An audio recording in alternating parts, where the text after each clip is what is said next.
Hello everyone, some of you asked for a continuation of the last video. I heard you and made a continuation, combining it with the first part. Enjoy watching everyone. The dark structure rises among other office buildings. It's night in the yard. The sky is black and overcast. Only one window is lit in the building. A young girl works at a personal computer in a poorly lit room with large windows. The only light source in the room is the monitor. There is a cup of coffee next to the young lady. On the floor of the corridor, which is illuminated only by a sign with the inscription, "Exit," a dark substance is crawling, from which dark-colored tentacles are spreading. You can hear the rustling sound with which the substance moves. The woman is working. She holds a cup of coffee in her hands. Suddenly her attention is distracted by a noise outside the door. She anxiously asks who is in the corridor. There was no answer from behind the door. The girl exhaled with relief, and wiped a drop of sweat from her face with her hand. The worker was frightened and thought that she had worked before auditory hallucinations. The dark substance, which seemed to consist of black fibers, took on a humanoid form. The creature's eyes glow red in the dark. The creature took a step, and the sound of that step echoed through the corridor. The girl pushed the chair away from the desk. She looks at the door in front of her. A vague silhouette darkens behind them. The employee is already fearfully asking who is standing behind the door. She resolutely gets up from the table and steps towards the closed door in order to find out who came up with the idea of such a strange joke. The girl jerks open the door and looks into the dark corridor. She has an angry expression on her face and her eyes are wide open. She angrily says that such pranks can lead a person to death. The young lady stands at the entrance to the room. In front of her is an empty, dark corridor in which there is no one. Only the sign with the inscription, "Exit," lights up, and the light falls from the open door. The door closes with a loud sound.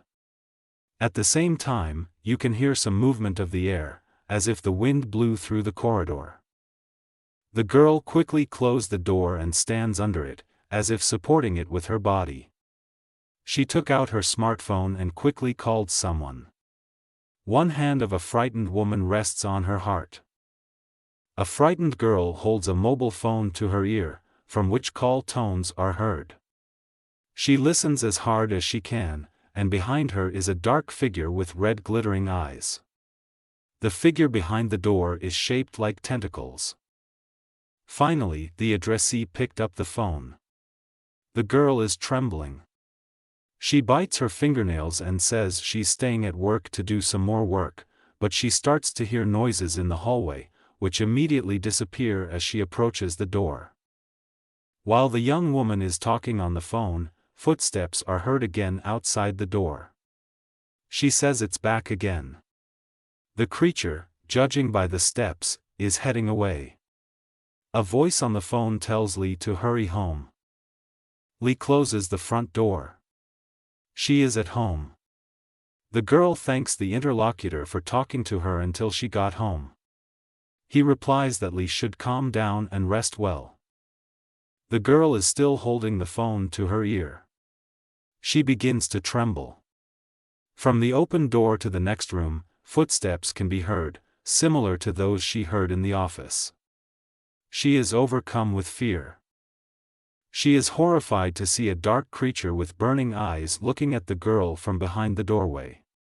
It holds onto the corner of the wall with one clawed hand. The creature looks directly at Lee. The phone falls from the girl's trembling hands. He falls to the floor. The screen cracks. Lee yells that it's here.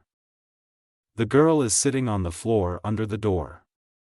Eyes wide open with fear. She holds her head with her hands.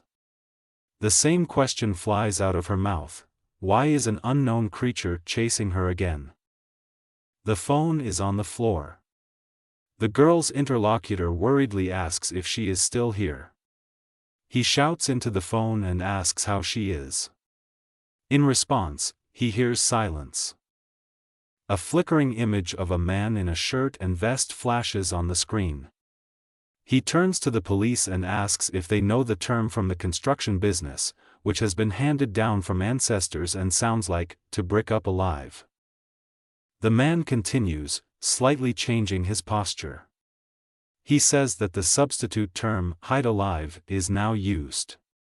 Of course, the police have heard this phrase, although it belongs to feudal times. Off-screen people ask the man in the image if he really thinks that one body would be enough to build a bridge. He waves his finger in denial and says that the building is very big, and therefore more bodies are needed. Night. There is a full moon in the sky, which will illuminate the long bridge and the river below it. A wide hole can be seen in the railing of the bridge. It was made by a car that flies through the hole directly into the river. This is a large cargo van. A full moon is visible in the night sky, covered with clouds. It illuminates a tall residential building. The windows in the apartments light up. It's the 2nd of February in the yard. Dragons and other creatures woke up from hibernation. A young guy is walking along a lighted corridor. He holds a bag of groceries in his hands. A bag hangs on his shoulder, which he holds in his hand. The guy's name is Fan Chen.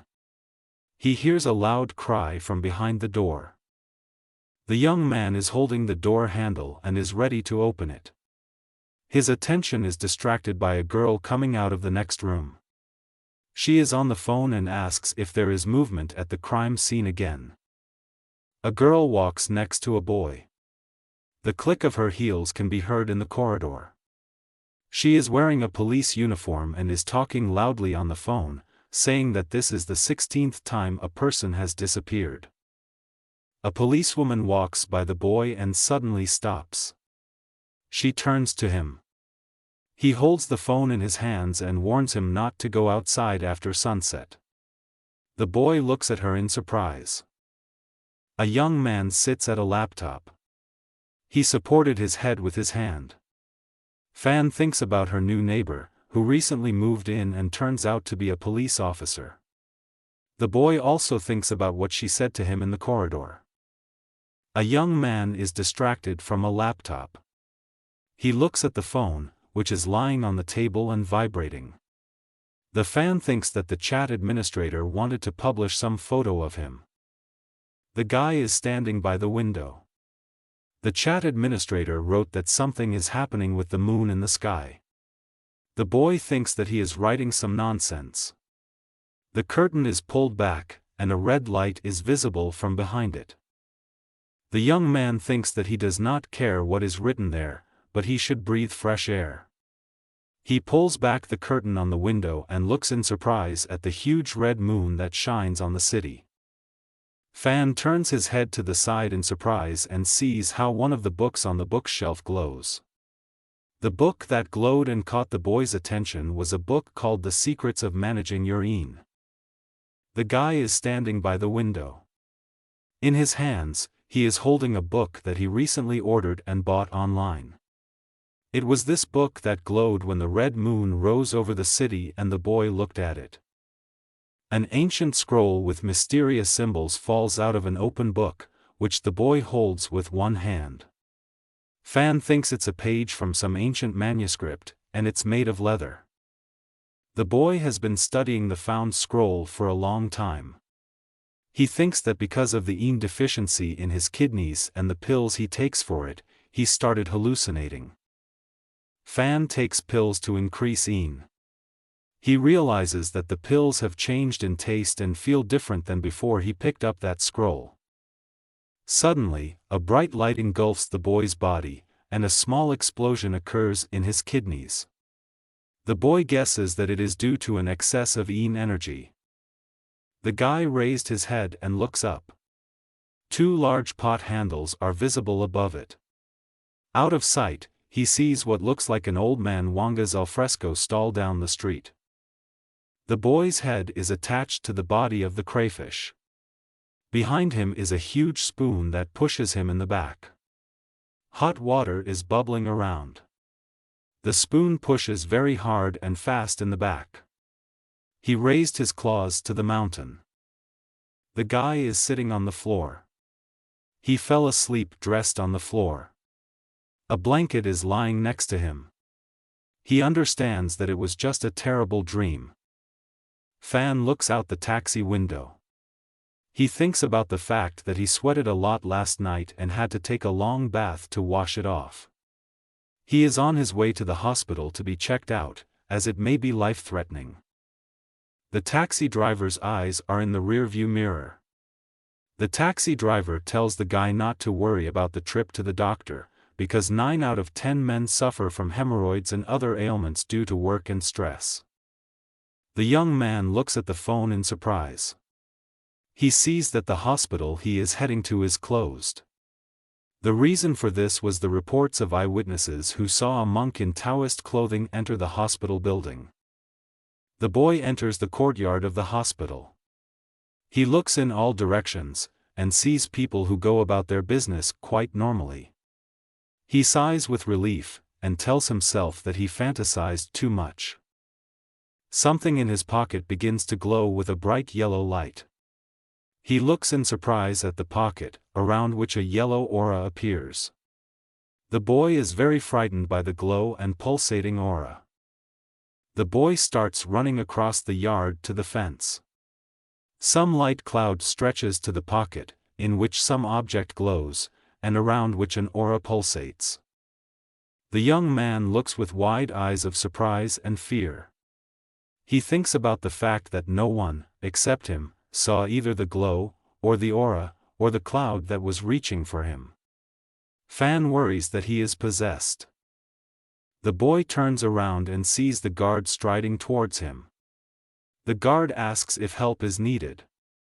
Fan notes that the man's body structure is not like an ordinary bodyguard. The guy tells the guard that he has come to see an anorectal doctor. The man asks for a moment to clarify whether this doctor is currently in the building. Fan realizes that this man is actually a soldier. He passes the security guard and asks him what the anorectal specialist was supposed to think about and what to do in order to find out about the therapeutic effect of the procedure. The boy waves his hand at the stunned guard and runs across the crosswalk, away.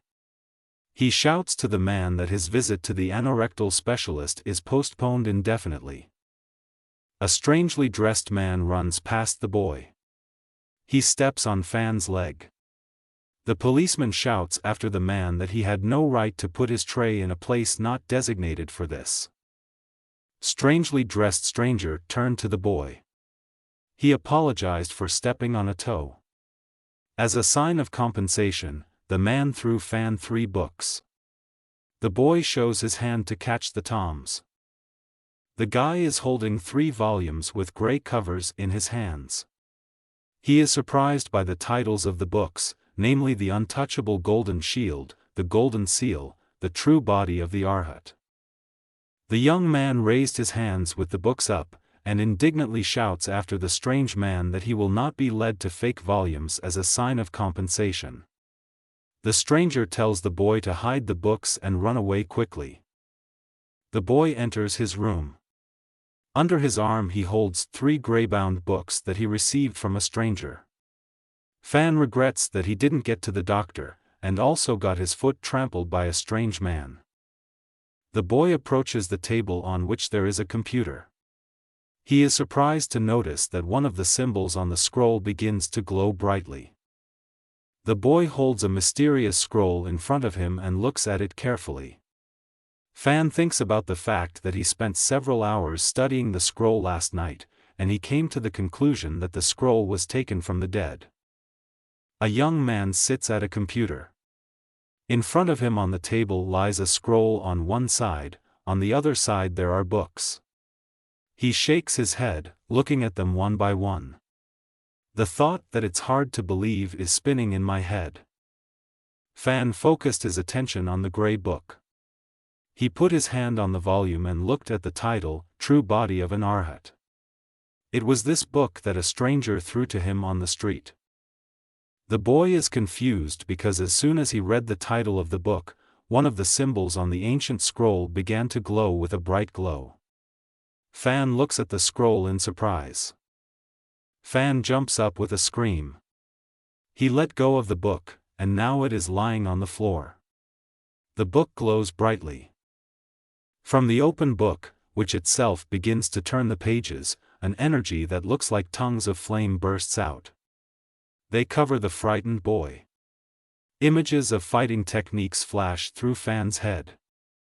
The boy notices that the book has changed its appearance. The binding darkened, and the title began to glow with a golden light and was written in golden font. A young man sits in the middle of the room in the lotus position. An open book lies in front of him.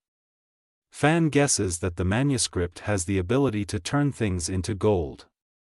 At the same time, the boy learns Arhat poses from the book. The guy is hanging in the air. Energy rages around him. The boy's hands are folded in front of him and they are surrounded by some kind of aura.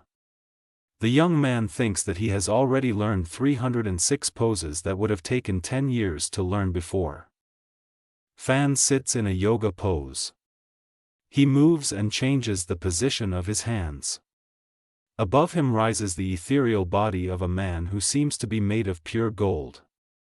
The man is also sitting in his position with his hands folded in front of him. Night City.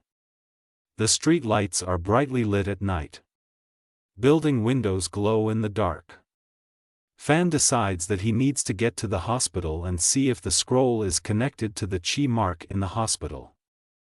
They called the boy. He is standing on the night street and talking on the phone. The interlocutor offers Fan an income and an introduction to a girl from the gaming community. The young man is not interested yet. The guy is holding a phone in his hands. The interlocutor hung up.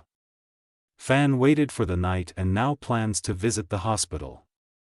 He chose the night so that no one would be there. An expensive car of a yellow, gold-like color approaches the boy with a roaring engine. The car stops right in front of the boy. Togo even rejects an unexpected night guest. A fair-haired young man wearing a black shirt sits behind the wheel. He keeps his hand on the steering wheel, looks at Fan, and says disappointedly that he was hoping that the customer would be some young girl. A Fan is standing near the car. He holds his chin with his hand. The driver of a luxury car asks the guy if he ordered the online taxi service, and if he is going to the hospital. The boy sat down next to the car and examined it. The driver looks at the boy. The Fan asks why the major went to work in an online taxi service with such an expensive car. Probably to pick on girls. The guy behind the wheel confidently says that it is a Lamborghini Aventador car. And if Fan scratches the paint, not even the whole house will be enough to pay for the repairs. Fan is holding the rearview mirror, which he had carefully examined before. He asks the driver if such an expensive car should have parts falling off like a toy. The boy runs around the car. With a bell and a clatter, he takes the car apart. He tears off everything he can and scatters it on the street. The driver looks excitedly at the boy and shouts at him. Fan shows the phone to the driver and says that it was in the local news yesterday. The issue was about a car mechanic who stole an expensive car and crashed at high speed on a mountain road. The driver's face becomes distorted after this news. A vein swells on the face. He looks angry. He angrily hits the pedal of his car with his foot. The machine is enveloped in energy streams similar to fire. She immediately becomes whole.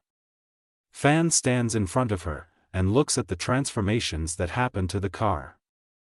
The guy sitting behind the wheel turns into a skeleton engulfed in flames. His eyes glow red. Ghost tells Fan that he knew who he was from the beginning and was just playing with him. The dead man threatens the boy that he was born in vain, and now he will deal with Fan. The creature's hands reach for the steering wheel. However, he is not there. Confused, the creature looks at the place where the steering wheel was. A boy stands behind the creature with a steering wheel in his hands. He smiles mockingly and asks the undead if this is the steering wheel he is looking for. The creature turns in surprise and looks at the boy. A fan stands next to a car engulfed in flames. He holds the steering wheel in his hand. The creature looks at the boy. The young man offers to go to him and take the steering wheel, if the dead man needs it so much. He is sitting in the car. The guy is standing with his arms out to the sides. He says that the dead person became a ghost and a hostage of a car that absorbed a person's soul, and now they are one, like souls on ghost ships. The creature rested its hands on the car and looks at the boy. Undead burns with fire. The dead man asks the boy how he knows all this, and if he is also a superhuman who belongs to those who have recently awakened. The boy stands in a careless pose. One hand in the pocket. He looks with a mysterious look, and answers the dead man's question that he guessed correctly. The boy stands behind the car. He is glad that he immediately guessed the nature of the driver and his car, and began to take it apart. The ghost decided to run away from the boy, but without tires on the wheels. The ghost started to move, but realized that the boy had removed the wheels from the car. The undead looks regretfully. The car drifts to the side. It flies into a building, from which pieces of concrete fly. The undead screams in fright. A broken car stands on the road. Cracks appear all over the car. The smoke coming from the car mixed with the smoky, raised car that was flying uncontrollably. The creature is sitting in the car. She sees a figure approaching her from a cloud of dust and smoke. A person holds a long beam or stick in his hands. A person quickly approaches the car. The ghost is surprised to see that the human figure is the same guy. The boy swooped down to attack the undead. In his hands, the young man clutches a broken beam with which he swung at the enemy. The boy hits the beam. However, he looks in horror at the tongues of fire engulfing the hands in which he holds the makeshift weapon. The flame rises higher and higher on the arm and curls around it. The boy is trying to knock down and put out the fire, which has engulfed the sleeve of his jacket and a little of his hand.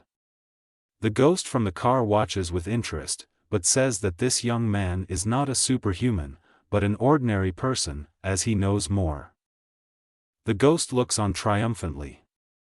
He says that he does not need to do anything, and the flame will kill the young man by itself. Ghost asks why he stopped being so cocky. The creature offers to come closer and hit it. The boy clenched his teeth. He clenches his hand into a fist and brings it in for a punch. The fist is filled with energy.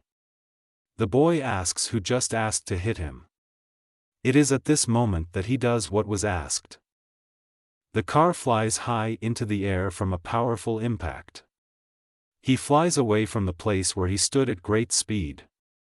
The guy throws the car away with a powerful blow. Almost nothing remained of the car. The remains of the car are engulfed in fire and are flying in all directions.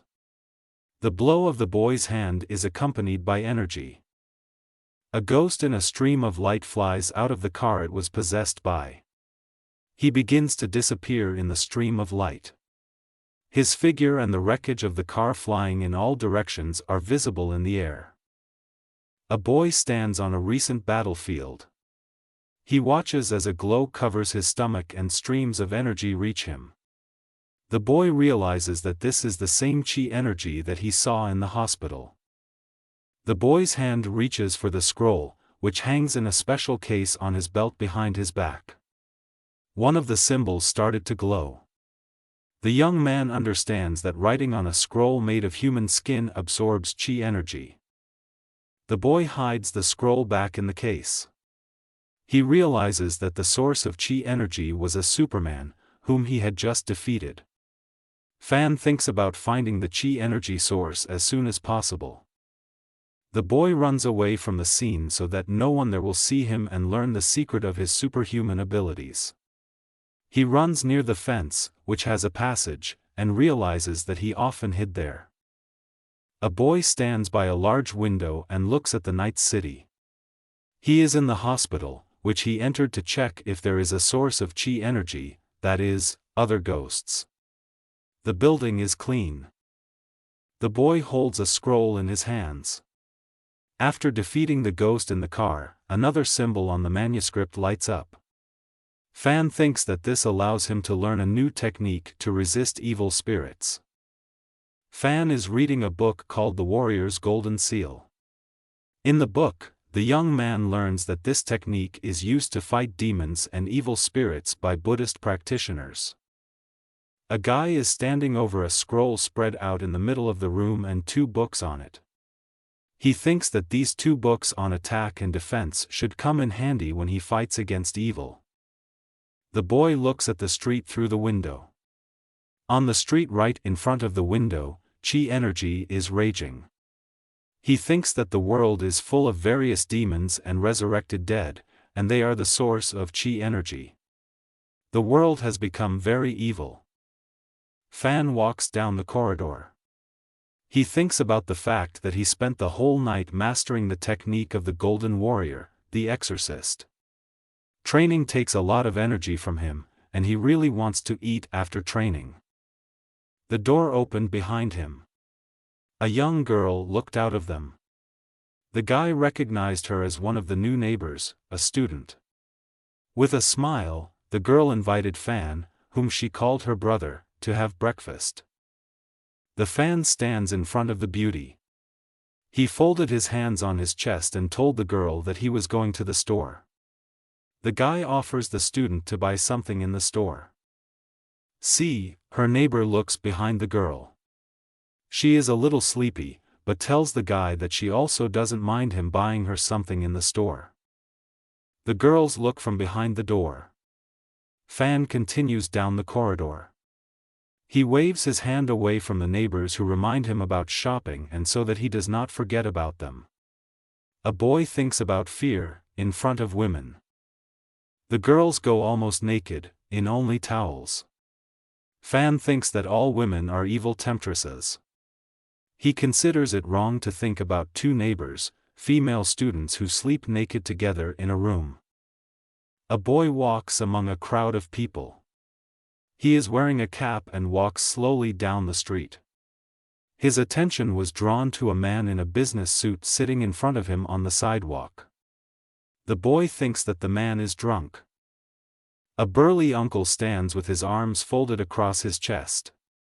He calls a boy named Xiao He. A boy is ordered by a manager to follow a customer who is sitting and eating chicken legs with bones. Fan is sitting at the table.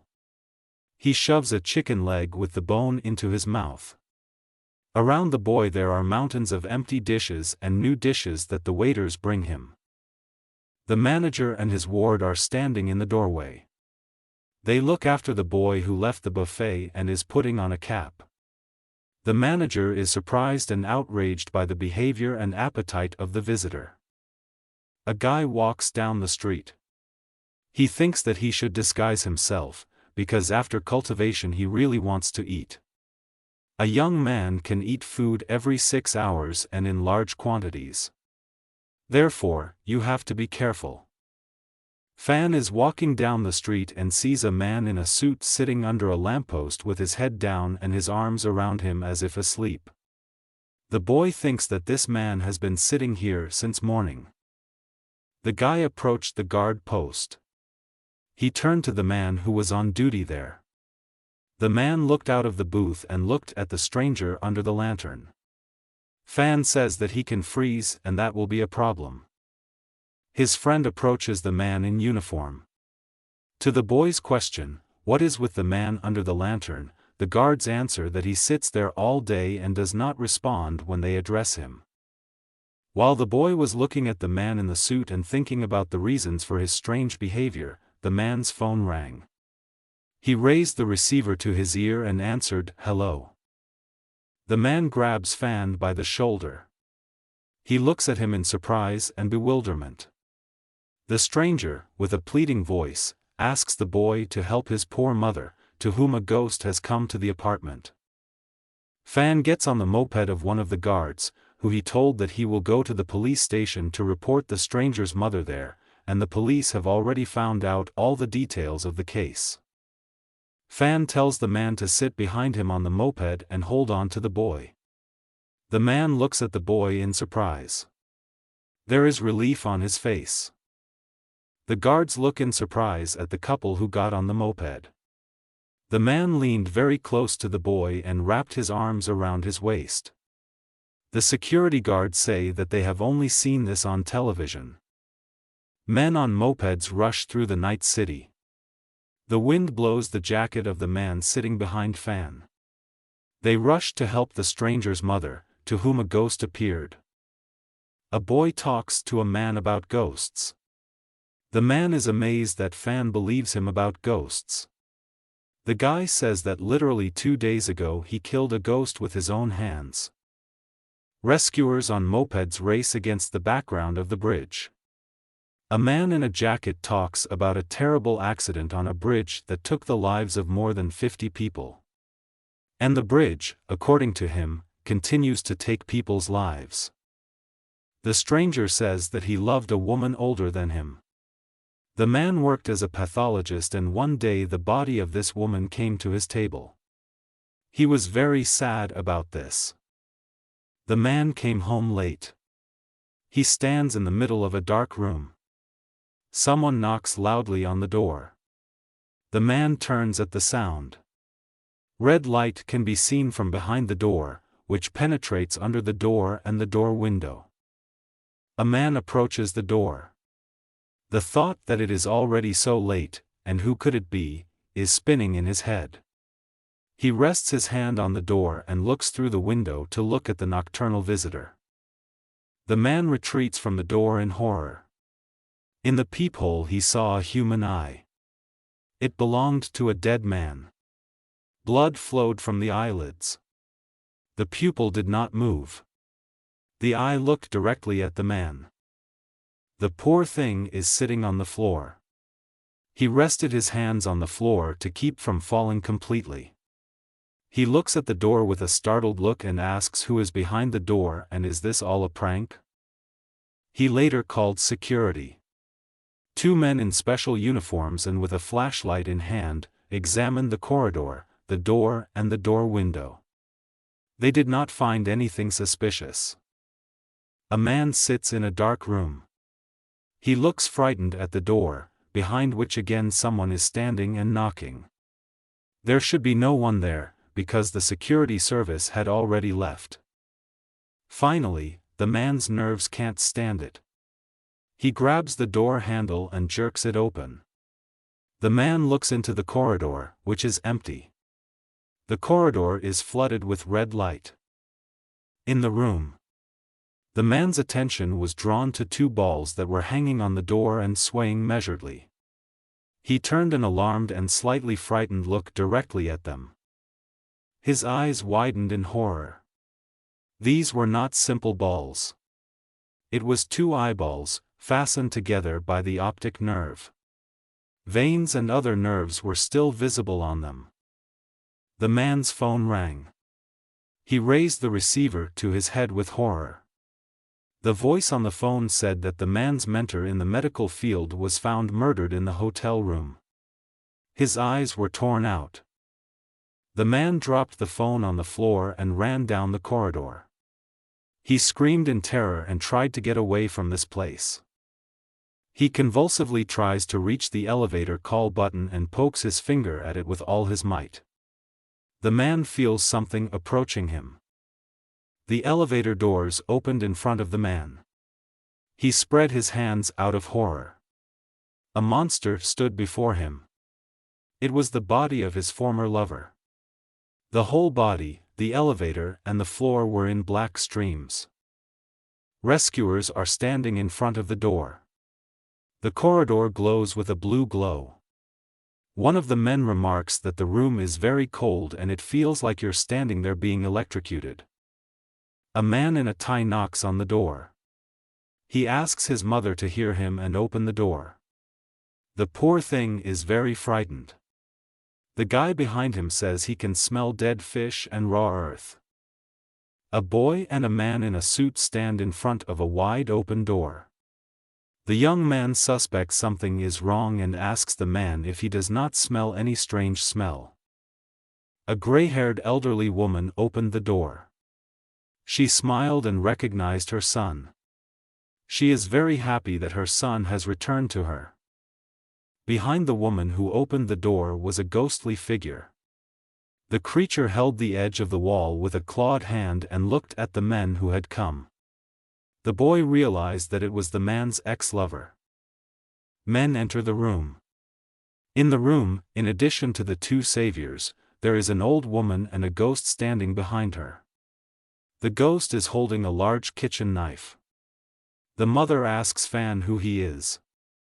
The woman asks the guests to enter the room. She offers the guests something to drink. The son exhales with relief.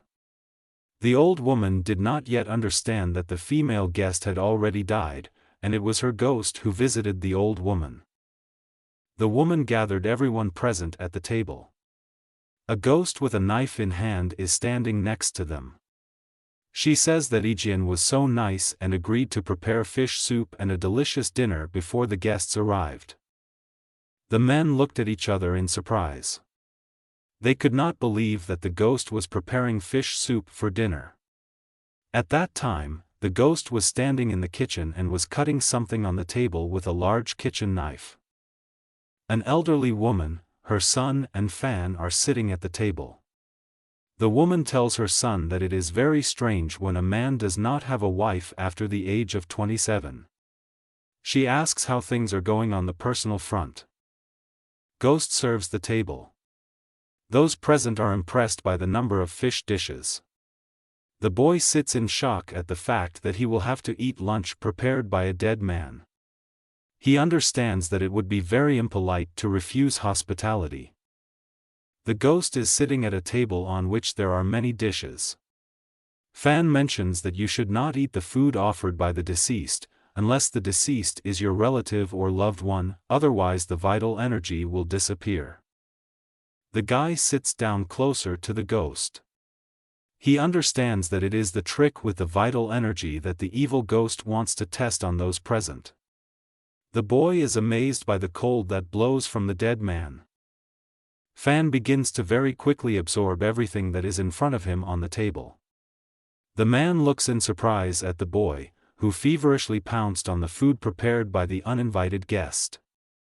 The startled man looks at Fan, who is devouring food from the table. The man worries that the boy has become a very voracious ghost. He thinks with fear that the same fate awaits him. The man understands that it will not work to simply give up. He extends his chopsticks to take the fish. However, he does not have time. The guy took the fish first. He looks at his friend and says that carp is his favorite fish. Fan sweeps everything off the table very quickly. He reaches to the far end of the table with his hand. He emptied all the plates that were on the table. The frightened man thinks that the boy is becoming a voracious monster. The boy looks at the ghost. He says that he ate everything from the table very quickly, and no one, except him, even had time to taste it.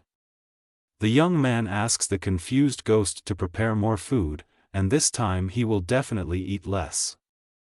The man makes a remark to Fan, because he tries so hard not to eat the food prepared by the ghost. The same goes for his mother. And the guy, on the contrary, demands that the ghost go to the kitchen and prepare more food. The guy is sitting at the set table again. The ghost is standing next to him. Fan asks if everything is okay with Aunt May, because she has become pale and is moving strangely, swaying in different directions.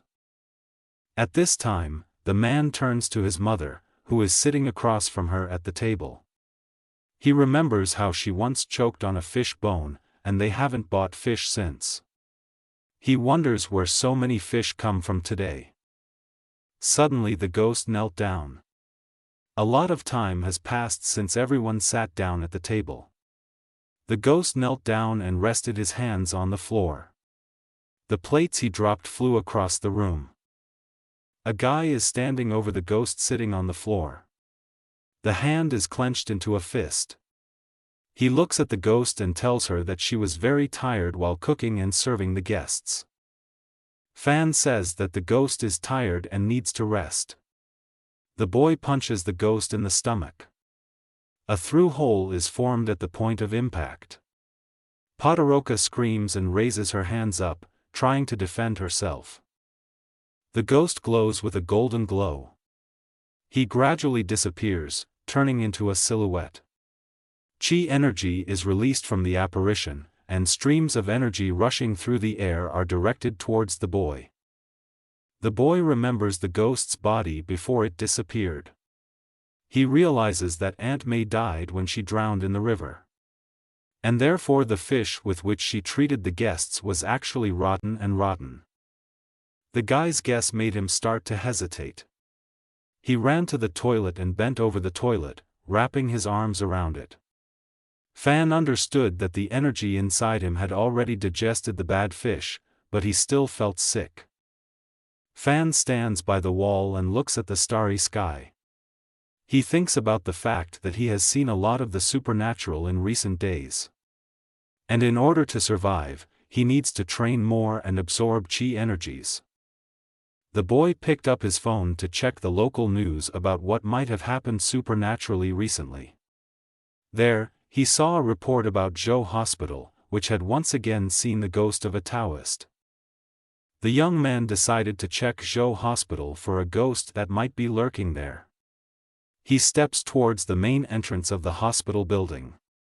The boy feels the presence of a large amount of chi energy. Dawn. The sun rises over the city and the hospital building. Fan thinks about the fact that he stayed in the hospital all night, but the surge of energy never happened again. However, the young man is sure that the energy definitely comes from ghosts. The boy looks at the two guards who have started work near the hospital. He thinks that they are more like well-drilled and well-disciplined soldiers. The young man's phone rang. The interlocutor reported that a group of people who belonged to the forensic medical examination and were engaged in the investigation of the events on the Tongjiang Bridge died mysteriously. The man who called Fan said that everyone was very confused by the terrible deaths of the investigators, and that the building in which the bodies of these people are located was surrounded by soldiers who suddenly appeared. The guy gets on a moped. He speaks on the phone about the fact that the authorities have been monitoring the situation with emergency phenomena in the city for a long time. His interlocutor has nothing to fear, because he is being watched and he is safe. Fan sits in the middle of the room. He decided to practice the Golden Shield Maha, a powerful defense technique. After complete mastery of the technique, the Golden Dome will completely cover the young man's body and provide protection from evil forces. The guy is sitting in the lotus position. The hands are placed in different directions. Energy rages around the young man. He has learned defense and attack techniques and will now have rudimentary self-defense ability. The boy holds a scroll in his hands. He thinks about how, together with the body, he can also improve the tools and weapons with which he will fight against supernatural opponents. Fan took out his phone to look on the internet for weapons that could be used to fight evil spirits and otherworldly monsters. He didn't want to be defenseless anymore. The guy happily holds the phone in his hands. Among the many options for weapons against demons and evil spirits that were suggested by users, the young man chose a butcher's knife. Fan sits at a table with her husband in an empty dining room. The man says that he and the boy have known each other for a long time, and the boy helped him well, so he can ask for anything he wants. Fan asks Mr. Wang if he knows any butchers or slaughterhouse workers so he can get the knife they work with. The man is surprised that this is exactly the $1 million case the guy is talking about. The boy notices that he sees a person washing money in a basin. Mr. Wang says that something strange is happening now, and the employee rinses the money in a chemical solution of the bill. Mr. Wang tells Fan that the buyer was transferring money, and his hand started to shake a lot. Another case involved cashiers who transferred cash and had blood on their palms. A tired Mr. Wang says that the strange money passed through the hands of the dead man, and the dead man was against losing it, so he was very offended. That is why such strange events happen. The worried man tells Fan that because of the blood money, all market sellers and ordinary people, buyers, are very scared and do not know what to do. They are not capable of anything more than fright or fear. Fan came to the Yufa farmers' market. Old Van advised the boy to come to this market and look for a butcher. The old man had many friends among the merchants in the market, so someone had to help. The boy noticed the butcher whom Mr. Wang had recommended to him. A man stood behind the counter and cut the meat with a small axe. The boy was surprised by the appearance of the butcher and his body structure. Fan approached the butcher, who had finished his work. He stood in an apron and looked intently at the boy who addressed him. However, the boy was killed. A little girl in a dress was standing next to Fan. She called the boy her older brother, and asked her to take her turn, because her mother was very ill, and her grandmother sent the girl to get meat for the patient. The boy extended his hand to the butcher. He asked that he sell the best and softest tenderloin. The butcher happily agreed. The boy sat down next to the girl and handed her a bag. He says that the mother brought up a very good and sweet girl. And that's why he bought the best meat for his mother as a sign of gratitude and respect. The girl held out her hand with the money to Fan. She asked for permission to return the money to her older brother. He refused and said that it was a gift and the girl could take it for free. Suddenly, the young man realized that after he held the money in his hands, traces of blood appeared on his palms. Blood flowed from his hands. The boy looked anxiously at his bloody hands. The guy apologized to the butcher, saying that there was an urgent matter. He ran after the girl. Old man Wang said that money is marked by the possession of the dead and it can be transmitted. The girl crossed the road. Grandma Sue was waiting for her under the street lamp. She went out to meet her granddaughter, because it is very dark outside and it is dangerous for a girl of her age to walk around the city alone. The boy stands at the bottom of the stairs and watches as a little girl named Chen tries to open the apartment door. It is difficult for her to do this, because she is small.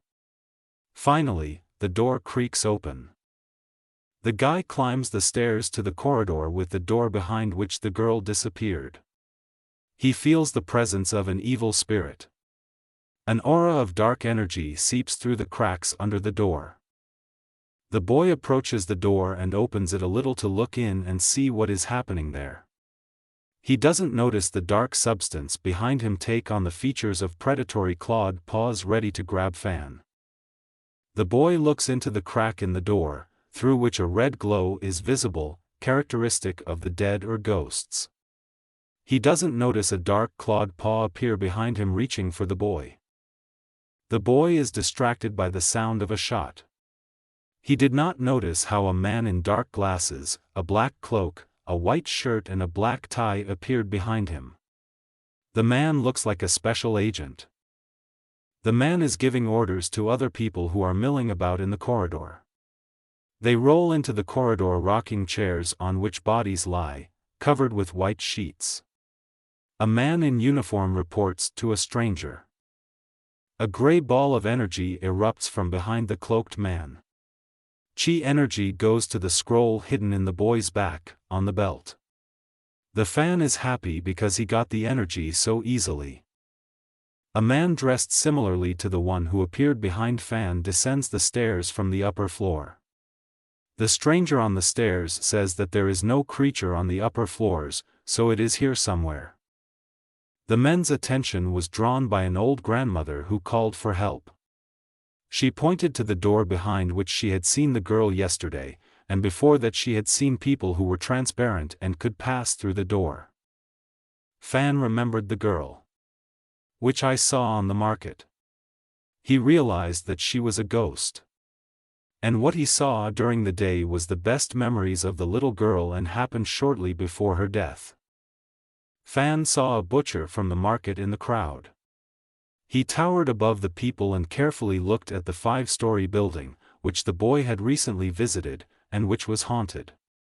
The butcher seemed to understand what was there.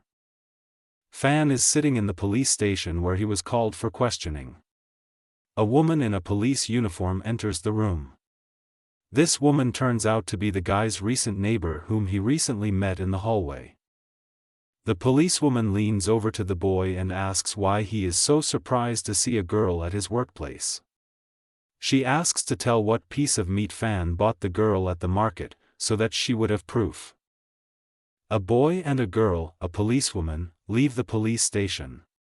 Fan is interested in the details of the investigation into the case of the missing little girl. The girl replies that she cannot disclose the details. A fan and a policewoman are walking in the park. The girl asks her fellow traveler if he is interested in mystical stories. The boy answers that he likes to read literature of this genre. The officer says that horror novels were found in the phones of all the victims. The policewoman asks to make a list of the most famous novels of this genre, in order to possibly find a clue to the series of murders. The guy, of course, agrees to help the investigation. He says he will give the girl a list, but there is no contact information to contact her. The policewoman replies that she will add him to the chat. Fan arrives by bus at the Juf Farmers Market. Fan wants to find a butcher recommended to him by Old Man Wang. The boy is interested in the question of a butcher's knife, which will serve as a weapon. Fan talks to the butcher. The man says that Mr. Wang has already come to him and talked about the weapon that the young man is going to use to fight evil spirits and demons. He says that he has prepared a blade. The man puts a large butcher's knife on the table. He promises that this knife will take off enemy heads at once. The butcher says that 37 scoundrels were killed in Tsaishiku with this knife. Fan pulls out a huge knife from its sheath. He holds the weapon in front of him. The boy understands that since he touched the knife, the temperature around him has dropped significantly and the cultivated body has felt the energy. The young man is sitting in the lotus position. He practices his own skills. In his hand he holds a knife that will cut off the heads of demons and evil spirits, as the man in the market promised. A guy tries to improve a knife. Suddenly, a dark aura surrounds the knife, indicating the presence of a dark spirit or ghost. There is an explosion of dark chi energy. The young man takes a knife out of his hands. The weapon falls to the floor. With a loud explosion, a dark substance flows from the knife, which takes on the appearance of a ghost with a large paw topped with sharp claws. The boy sits on the floor and looks at the monster in shock and surprise. A ghost appeared in front of the boy in the form of a very tall man. The ghost was fat and headless. The ghost's entire body was bound by chains that seemed to be on fire. The boy was frightened by the soil. Several more spirits appeared around the boy. Altogether he counted 9 chained ghosts. All of them were real giants and had no heads. The young man understood that the blade manifested the souls of people. With a loud crash, the ghostly figures disappeared without leaving a trace. The boy remained sitting on the floor. He did not understand what had just happened. Most likely, these were people killed with a knife. The young man held a full blade in his hands. The weapon was engulfed in flames. The boy realized that he had cleaned the weapon in the process of improving it. The knife was badly damaged after the murder, but now it has recovered. Fan understood that he should go to the pharmacy and get a pill to restore the blood in the body, so that he would have the strength to improve the weapon in the future. The daughter of the pharmacist met him at the pharmacy behind the counter. After a short argument, the girl put the necessary medicine on the counter in front of the boy and went about her business. The apothecary's daughter gave donkey gelatin, which was supposed to help with blood circulation. The boy is standing over a bowl in which he has prepared donkey gelatin. He is preparing to take the remedy in order to have more energy in the process of self-cultivation. Energy rages around the boy. She overwhelms him. The young man's eyes shine with an extraordinary radiance. He feels as if he is about to collapse from the energy of chi and blood that is overflowing him. Fan sits in a yoga pose. Energy spreads in concentric circles on the floor near him. The guy decided to start cultivating his own abilities and skills immediately after taking the drug. The young man is standing in the middle of the room. He is talking on the phone with a friend whose mother he saved. Fan asks him to tell about the headquarters, the apartment or the main citadel of the Bureau of Extraordinary Investigations. A man is sitting on the floor. He tells Fan that he does not know anything, because the organization is well organized. Instead, he overheard a plan to forcefully clear Tongjian Bridge. The boy thinks about a secret organization and its plans for a mysterious and mystical bridge. He is interested in the question of how the organization is going to clean the bridge, or what lives on it. Girls, students, neighbors of Fan, call the boy. They speak in whispers and say that they are very scared and afraid to go outside. The girls ask Fan to come to them immediately. He holds the receiver to his ear, but thinks that this is not an ordinary impudent request of girls. He heard that they were scared and decided to go and check what happened. The young man asked the girls to reset their geolocation. The guy looks in a daze at the phone screen, which received a message about the whereabouts of the girls. He sees an address near Tongjiang Bridge. The boy is surprised by this fact. A young man walks through the night city. He looks around and realizes that everything around is empty. Even he had to take a bus, because no taxi agreed to go to the bridge. People were afraid of this place. The young man is brought out of his stupor by a strange-looking man who approaches him from the darkness. The stranger repeats the same phrase, "Can you tell me the way to Graves Hill?" Another man comes out of the darkness to the young man. He says that when the dead walks, the living marries the dead, and the ghosts ask for directions. Their goal is to steal chi energy from a person. The boy understands that a stranger from the darkness was asking him for directions.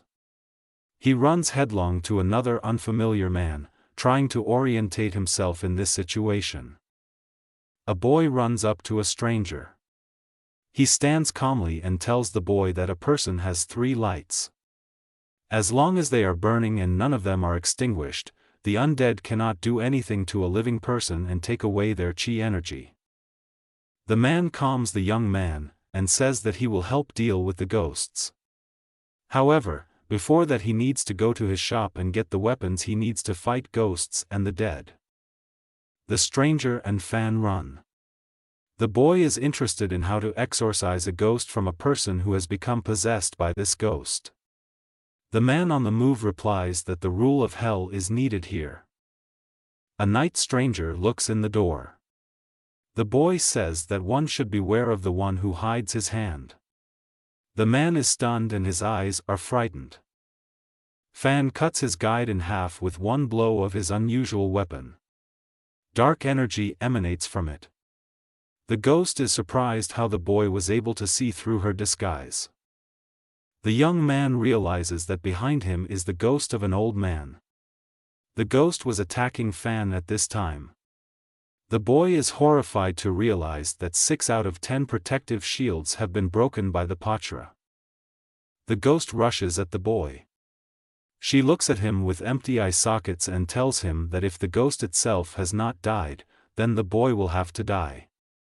Fan clutches the weapon in his hands. The young man quickly turns around and delivers a lightning strike to the ghost. He cuts off the opponent's hand. A glow can be seen in the air at the place of the mark from the impact of the magical weapon.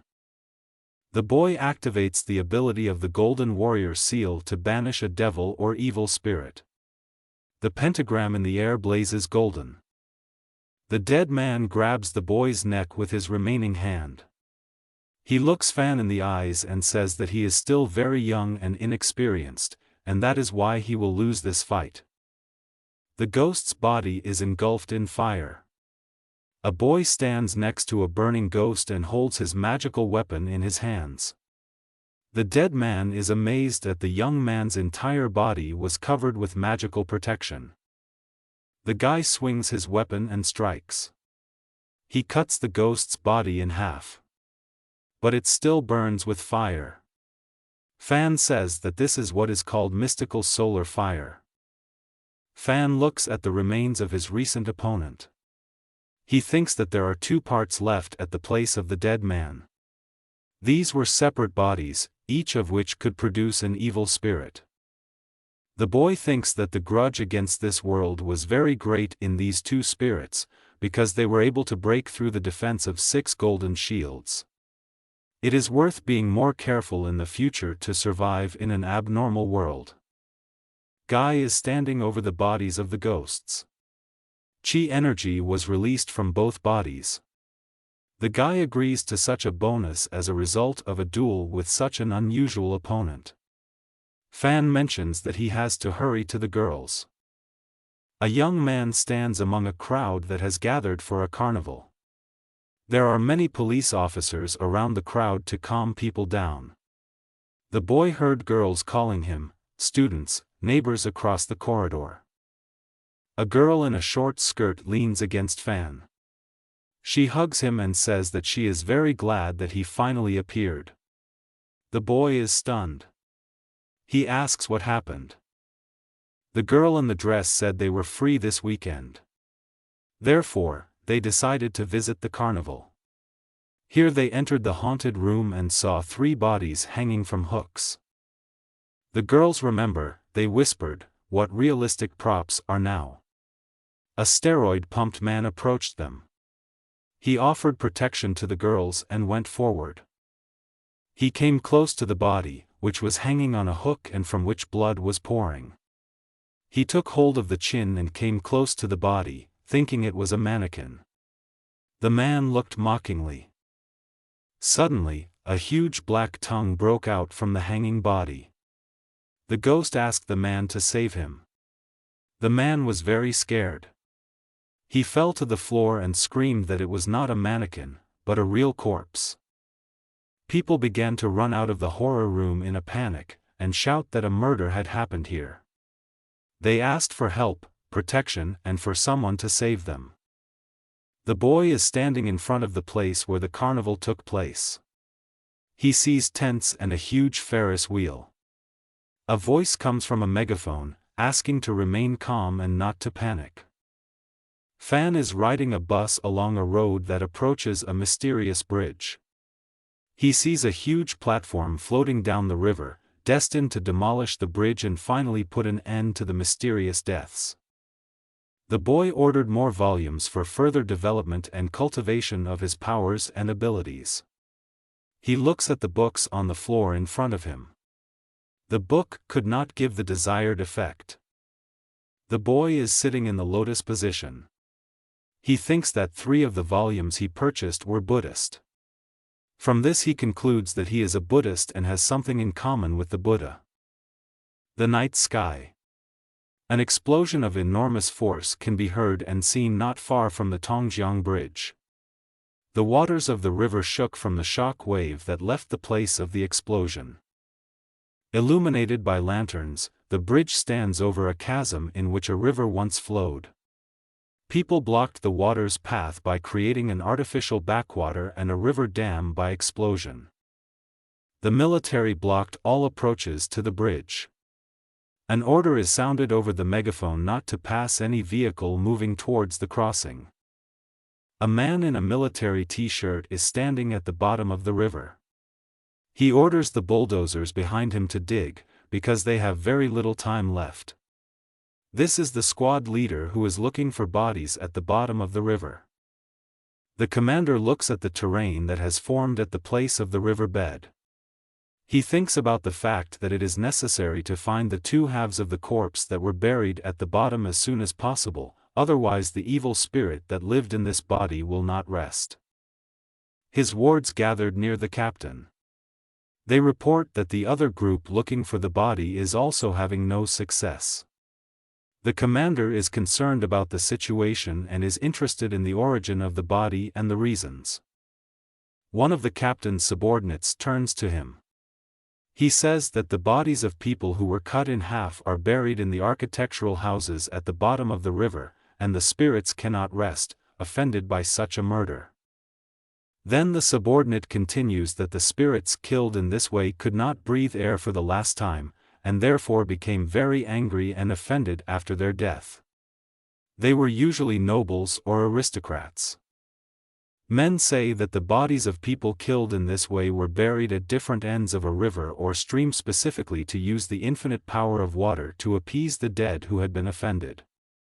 The commander understands that feudal lords of old did not build bridges over water bodies, fearing to reconnect the two halves of a body that was buried in this way. It was the construction of the bridge that caused deaths and tragic events. A builder distracts him from his thoughts. He waves to the soldier and tells him that they have dug a path at the bottom of the river that leads to abandoned tombs that may contain body parts. The commander follows the builder. His subordinate rushes to the military. The soldier reports that Captain Shen's team also found a similar stone road and are already on their way to find the body parts. The captain orders to be in touch with the other group and report on the success of the search. The captain himself and the builders immediately go down to the find. A group of people descended to the very bottom of the river. There they found ruins similar to the walls of houses. The commander ordered the people scattered throughout the territory to search everything, to look at every crack. The captain looks at the ruins. Fragments of the walls are mostly preserved. There are only two well-preserved houses in front of it. The man is amazed by this, because the foundations of most buildings have long since collapsed. A military man is standing near a tall house made of stone. An ancient door with rings instead of handles leads to the house. The door seems to be made of bronze. The captain is interested in the question why there are no windows in the house. The commander orders the soldiers who approached him to search other houses. He is ready to explore this building on his own. The man mentions that the ancients used bronze as a container for sacrifices. The man runs his hand along the bronze doors. Inscriptions in the form of drawings were found under the layer of silt and algae. He mentions that nobles used to write stories of their lives on bronze doors and bronze. The man moves his hand over the drawing, because the image is poorly preserved and difficult to read. In general, it is clear that here was a person who was cut in half, after which they were sealed in two coffins. The man realizes that the person buried here was first struck to cut him in half, and then buried alive so that he would suffocate from lack of air. Both methods of killing were quite brutal. The man guides the door with his hand. He thinks about what the victim had to do so that they decided to take her life. And how angry and evil the spirit of this person should have become after death. The commander of another group contacts the military. He says they found a house with a bronze door with something painted on it. Men understand that these houses were not for the living. Suddenly, the connection with another group disappears. The man looks dazedly at the walkie-talkie in his hand. Apart from noise, nothing can be heard from there. He feels frightened and alarmed by the silence on the other side. From the walkie-talkie comes the sounds of powerful blows on the bronze door. The man does not understand the nature of sounds.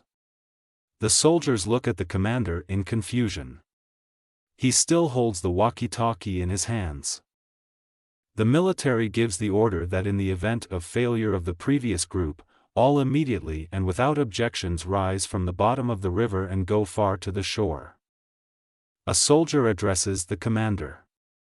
He says that Captain Shin's group is not communicating after entering the house. No movement is visible on that side anymore. Fog began to rise from the bottom of the river. The figures of people disappear from the field of view, and nothing can be seen even at the distance of an outstretched arm. The soldiers are surprised to see each other. Without effect. The captain is standing at the entrance to the house. He looks with fear and surprise at the fog that fills the bottom. Neither ruins nor soldiers are visible in the fog. Suddenly, a knocking sound is heard from the fog. The knocking is getting louder.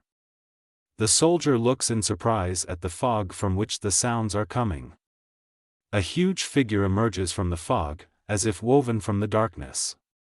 Two red eyes look at the captain from the fog. A young man is sitting at a table in a canteen in the city of Zhou. He devours the food that the waiters bring him with appetite. On the table next to him there are empty plates, bones and new dishes that are constantly brought. The guy's phone rings. He doesn't stop eating and takes the call. He gets a call from an acquaintance who tells him that he accidentally overheard reinforcements being called to the bridge. The man lowers his voice conspiratorially, and talks about the fact that the first attempt to clear the bridge was unsuccessful. The entire group that went on the operation disappeared. No human bodies were found either. Fan thinks that the case is taking a serious turn if the task force of the Bureau of Supernatural Investigations has not been able to cope. The guy thinks about the fact that he himself will not be able to change something.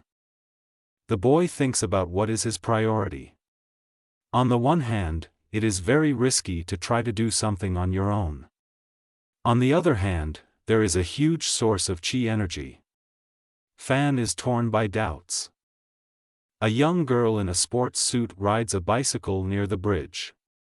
She is thinking that she should do a new weight loss program for her friend. Suddenly, a chill ran down the girl's neck, as if someone had blown into the back of her head. The girl turned around. She was a little scared. There was no one behind her. Only darkness and the shadow of the bicycle. The young woman entered the yard. She thought that she was scaring herself. A little boy was playing with a ball near the yard wall. He was kicking the ball and was completely absorbed in his work. The girl stopped behind the boy. She was surprised that such a small boy was playing outside alone so late at night. She asked the little boy where his parents or family members were, if he might be lost. The boy grabbed the ball and ran away, running around the corner of the house. The surprised girl just looked after the little one. She got on her bike and rode on. Don't worry about it. Maybe the boy lives somewhere in this area. Or just returning home from a walk. The passenger continued driving down the dark street. Later, she noticed a little boy playing with a ball near the fence. She looked nervously at the child. I had the thought that I had to get out quickly. The girl quickly drove the bicycle. She thought about the fact that the boy did not follow her. A chill ran down my spine. It was as if someone was addressing her, calling her sister, and offering to play ball. Fan, who was hurrying to the bridge, saw the bicycle lying under the fence. The boy was surprised by the fact that the lights on the lanterns began to flash. He understood that something was wrong in this situation. He got off the bike. He could smell wet earth and dead fish. A sound similar to the knock of a ball came from a distance. Fan saw a little boy hitting the fence with a ball. The guy decided to go to the small one. But on the ground he saw the body of a young girl. The latter had a grimace of fear on her face. The whole body was covered with blood. A pool of blood spread around the body. A small man approached Fan from behind. In a squeaky, creepy voice, he asked to play ball with him. The boy's face was covered in shadow. Fan began to suspect something. He activated his abilities very quickly. Cool turned around and cut the boy in half with a knife, who came up from behind. Fan sarcastically said that he would play with the boy's mother. The ghost started to run away. On the move, Fan activated the ability of the Golden Warrior's seal, which would expel the devil. A whirlwind of energy burst out of the boy's hand, and rushed in the direction of the fleeing ghost. In the stream of light, the figure of the ghost dissipated and disintegrated. From the place where the ghost had just been, a thread of chi energy was torn off with a noise. She headed towards Fan, who was ready to absorb her. The guy turned to the girl's body. The corpse of the latter is already dead. Fan thought about the ghost of the child, the cruelty with which he had done this to the girl.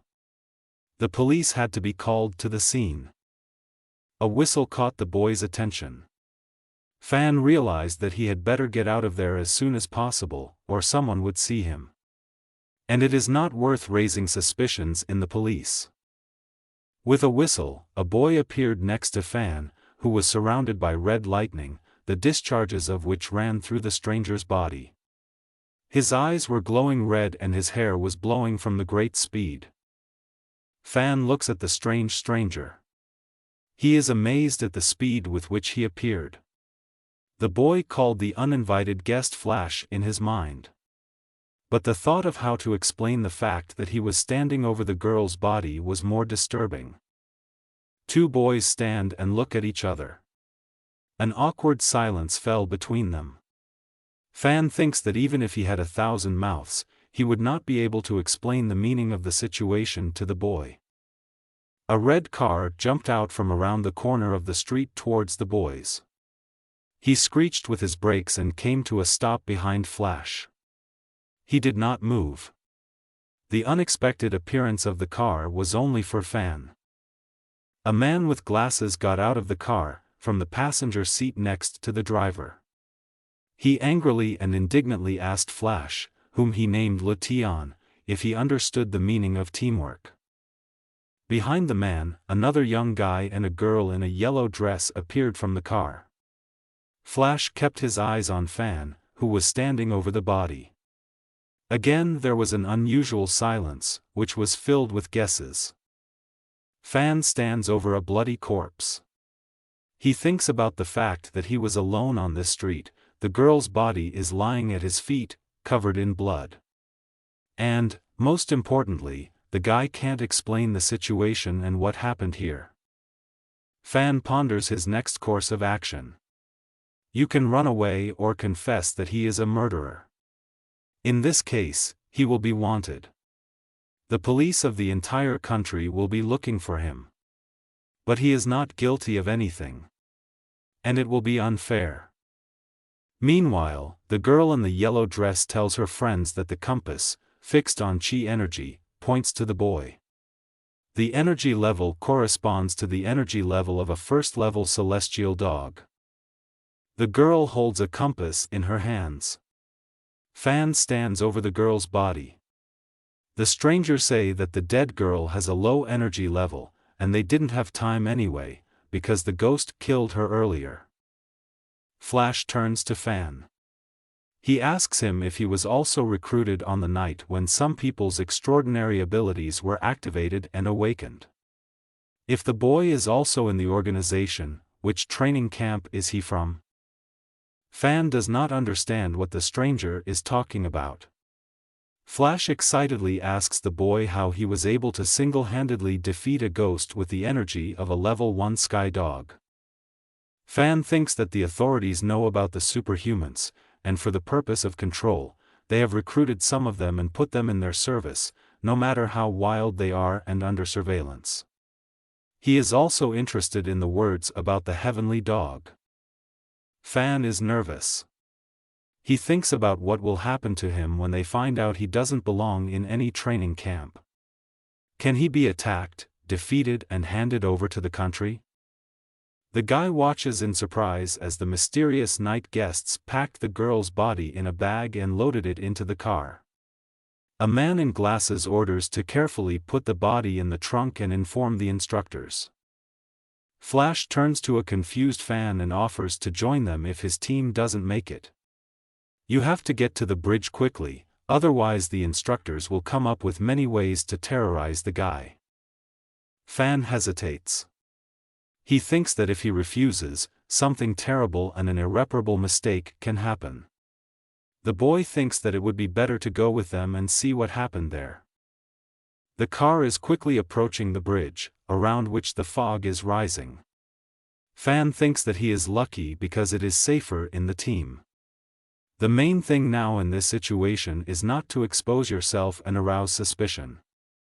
At the place of arrival, near the bridge, Fan saw a real military camp. Many tents in a protective camouflage color. People in white coats and masks carried people in military uniform on stretchers. Fan stands by the car with his new companions. He sees that something terrible has happened near the bridge. A large number of people can cause a guy to be exposed quickly. Unexpectedly for the boy himself, 2 threads of chi energy reached his scroll. Fan was very pleased that he just got 2 servings of energy that he didn't have to fight for. A stout man walked by the boy. He went further to the military camp.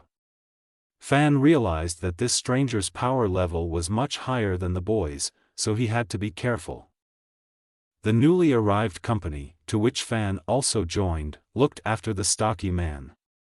Flash said that at that time the power level was equal to the instructor's ability and maybe he was an awakened deity. The bespectacled man explained to Fan that the deity was at the level it was at the time of awakening. The guy notes that it's not the same level measurement as it is in assessing ghosts and demons. From the depths of the camp, you can hear how all the newcomers were asked to come to the meeting place for an explanation from the instructor over the loudspeaker. The Fan is frightened by the fact that in the roll call process he will be exposed and there will be problems. Flash says they found their instructor. And asks if the boy has found his mentor. And they will have to part for a short time. A man in the middle of the camp made an announcement over the loudspeaker that he was looking for someone who could defeat a level 1 dog ghost. And if there is such a person among the people of the camp, then he must go down to the river bed to participate in the operation. A man with a loudspeaker in his hand warns that he will control each volunteer, and it is better that no one tries to deceive him or take advantage of the opportunity to get money and bonuses. A Fan looks at a man reading an ad. He reminds that for an attempt to deceive or fraudulent actions, a person will be kicked out of the training camp and severely punished. Everyone can come to the channel in 3 minutes. Flash asks his friend to hurry up, because you can't miss the chance to work on the blessed land. The young man argues that an hour of study on the blessed land is equal to days in an ordinary place. All awakened ones begin to train under equal conditions. However, practicing on the blessed land will open the way to greater inner resources and help you take your place in the inner circle. The crowd looks at the guy with long hair and a beard. He raised his hand and volunteered. People are whispering that the boy has the power level of a second-level deity, which should be enough to fight a first-level heavenly dog. Another boy was going to the recruit era. He also raised his hand high and greeted everyone present. The boy also possessed the energy and skills of a level 2 deity. The audience is fascinated by the appearance of the heroes. A girl in a short dress hurries to the audience. She possesses the skills of a second-level deity, and immediately after appearing in this world, she defeated the ghost that attacked her. The recruiter asks if there are more applicants. Flash tells Fan that he can handle a level 1 dog. Such an opportunity should not be missed, otherwise you will have to train for more than 3 months to achieve any success. Fan walks through the crowd of onlookers. He decided to try his hand at it. People murmur. They are surprised by the appearance of another expert. The eyes look at the boy with fascination and envy.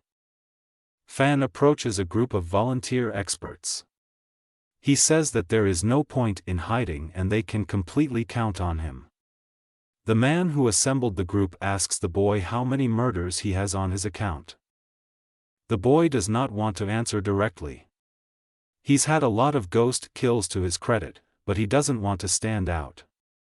Fan tells the instructor that he killed a small ghost that didn't even reach his thigh. A group of experts stands on a stone road that runs along the riverbed.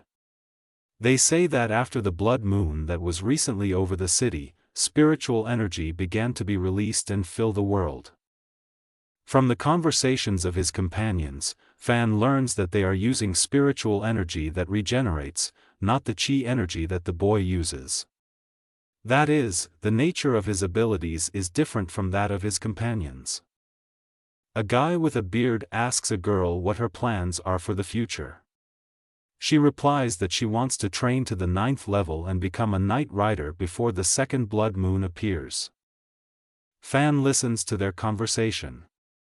He is shocked that the blood moon appears so often. So this is the reason why the Bureau has too many veterans who have super abilities. A loud explosion rang out above the riverbed, in which the fog swirled. The area was illuminated by flames from the explosion. He shook the silence that reigned at the bottom of the river. Experts look at each other in surprise.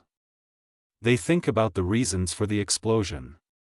From under the ground, rhythmic strong shocks are felt, similar to a small earthquake. The sound of an explosion echoed higher up the arm.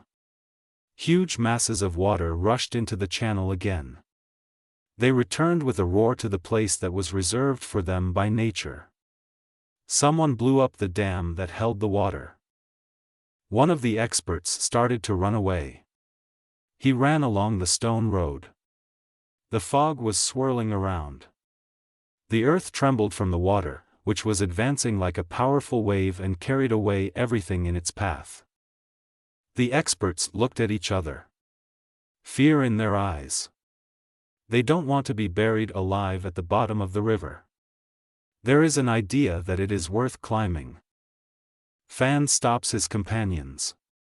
He sees that at the bottom of the river there is a blue glow that breaks through the thick fog. He asks the companions to wait. The boy wants to decide what it is. Flows of chi energy are approaching the boy. They break into a case with a mysterious scroll, which, according to the boy, is the source of his extraordinary abilities. Fan had not expected so much chi energy in one place. Fan was distracted from gathering and cultivating energy by the girl's voice. She and the other boy looked at the fog, which seemed to be beginning to clear. Human figures became visible in the fog. A group of people appeared from the fog. Some of the people walked alone, others led their comrades by the arm, someone was carried on their shoulders. The commander of the soldiers said that it was necessary to get out quickly. The dam was destroyed by the undead king. People are quickly fleeing along the riverbed. The bottom of the channel began to rise uphill. People could hear the sound of water approaching. The ground shook under the feet of the fugitives. The mist appeared again around the people. Fan understood what was happening. The king of the undead had been lying in the sarcophagus for a long time, cultivating his power to become a drought demon. And people already wanted to open his grave in order to destroy it. However, people's actions had the opposite effect. The monster, which was split in half, was only released by the people, and thereby facilitated the demon's path to freedom and the realization of his plans. A group of experts pursued the king of the undead. The two parts of the demon entered the base of the dam, and then went crazy when they saw that they were cornered by humans and were about to be killed. The demon left the lower part at the base of the dam and destroyed it. The upper part escaped from the area of effect of the dam and water that broke into the hole at the site of the explosion. The demon kept the strongest part of his unholy body. The instructor and people from the bureau were standing on the bank of the river. They watched as the fog and water mixed at the bottom of the river. They were concerned about the fate of the people who were at the bottom of the channel. I have already said goodbye to them in my mind. One of the people standing on the bank saw figures climbing up the slope. He pointed out this sight to those present. Everyone saw a group of people that looked more like insects from afar. Experts and a group of military personnel, who had earlier descended to the bottom to carry out an operation to neutralize the undead that dominated the bridge, rose from the fog. People ran to help. The rescued people were sitting on the shore. They were glad that they managed to get out of the hell that was raging at the bottom of the river. All the men who got out said that the bed and the bottom were very scary and scary. Fan looked at the survivors. He understood that there were many experts in the Extraordinary Investigation Bureau, who possessed the power and were able to resist the spirit and save even the remnants of the team. Fan is standing under the door. He is talking to a girl who is a neighbor. She says that she has a very sore throat and asks the boy to bring a glass of warm water, because she feels weak throughout her body. The girls talk to each other. The youngest of them says that her neighbor lay in front of the laptop all night, and then she ate part of the tiramisu, sweets and a packet of chips, which she kept for herself. The guy shakes his head. In his mind, he rejoices for the girls who survived the terrible event at the carnival and now behave as they did before. They became energetic and cheerful girls again. A neighbor, a policewoman, entered the corridor. She stayed at work for a long time. The boy thinks that it is not easy for a girl to work in the police. Even in the department that investigates murders. When the boy went to his room, the policewoman thanked him for the list of literature. Fan replied that he did it for fun, and an officer doesn't need to be so official. The boy and the officer are standing in the doorway. Fan advises the policewoman to take care of her own health regardless of her work. The girl replies that she will do so. They say goodnight and part ways. Fan looks at the scroll. He sees the 10 runes glowing with a mysterious glow. The guy thinks this is a good result. In his opinion, the evening was not wasted. He became rich in chi energy. The boy supported his head with his hand and was lost in thought. He believes that it is worth first of all to cultivate the ability to transform one's own body and to improve pills for replenishing blood volumes. The guy is sitting at the desk. He makes a plan for further classes on transformation and cultivation of abilities. The idea of improving the volume with training instructions appears in my head. The boy leaned back in his chair. He thinks that 10 runes won't be enough for him if he is going to use up chi energy with such intensity.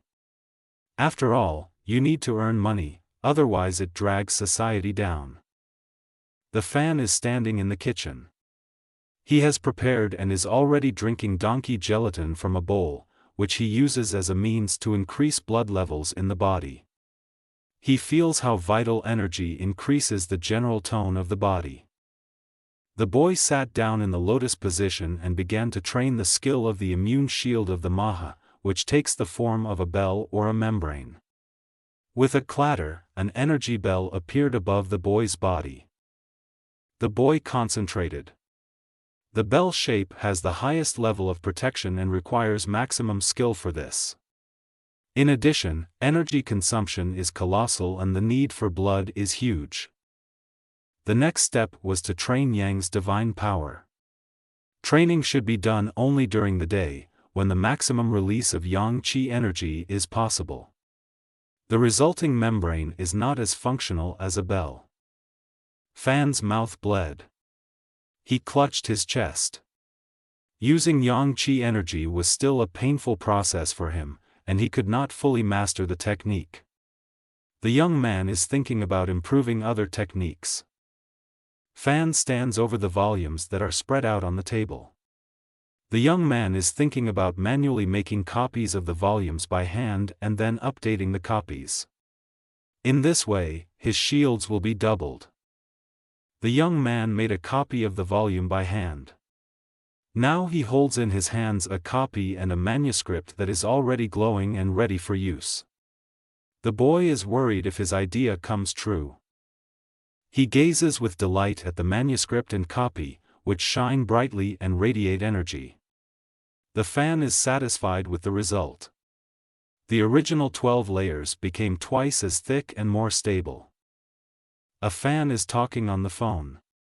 He reflects on the fact that a lot of the supernatural has broken out into the world, and society remains the same as it was. Does the Bureau hope to keep everything a secret from the world? The guy decided to check the forums and sources of information about all the supernatural phenomena and events that happened recently. On the internet, he found 2 reports about a mummy that came to life and about tourists in Greece. Fan reflects on the fact that all countries have sent notices to travel companies to evacuate their citizens.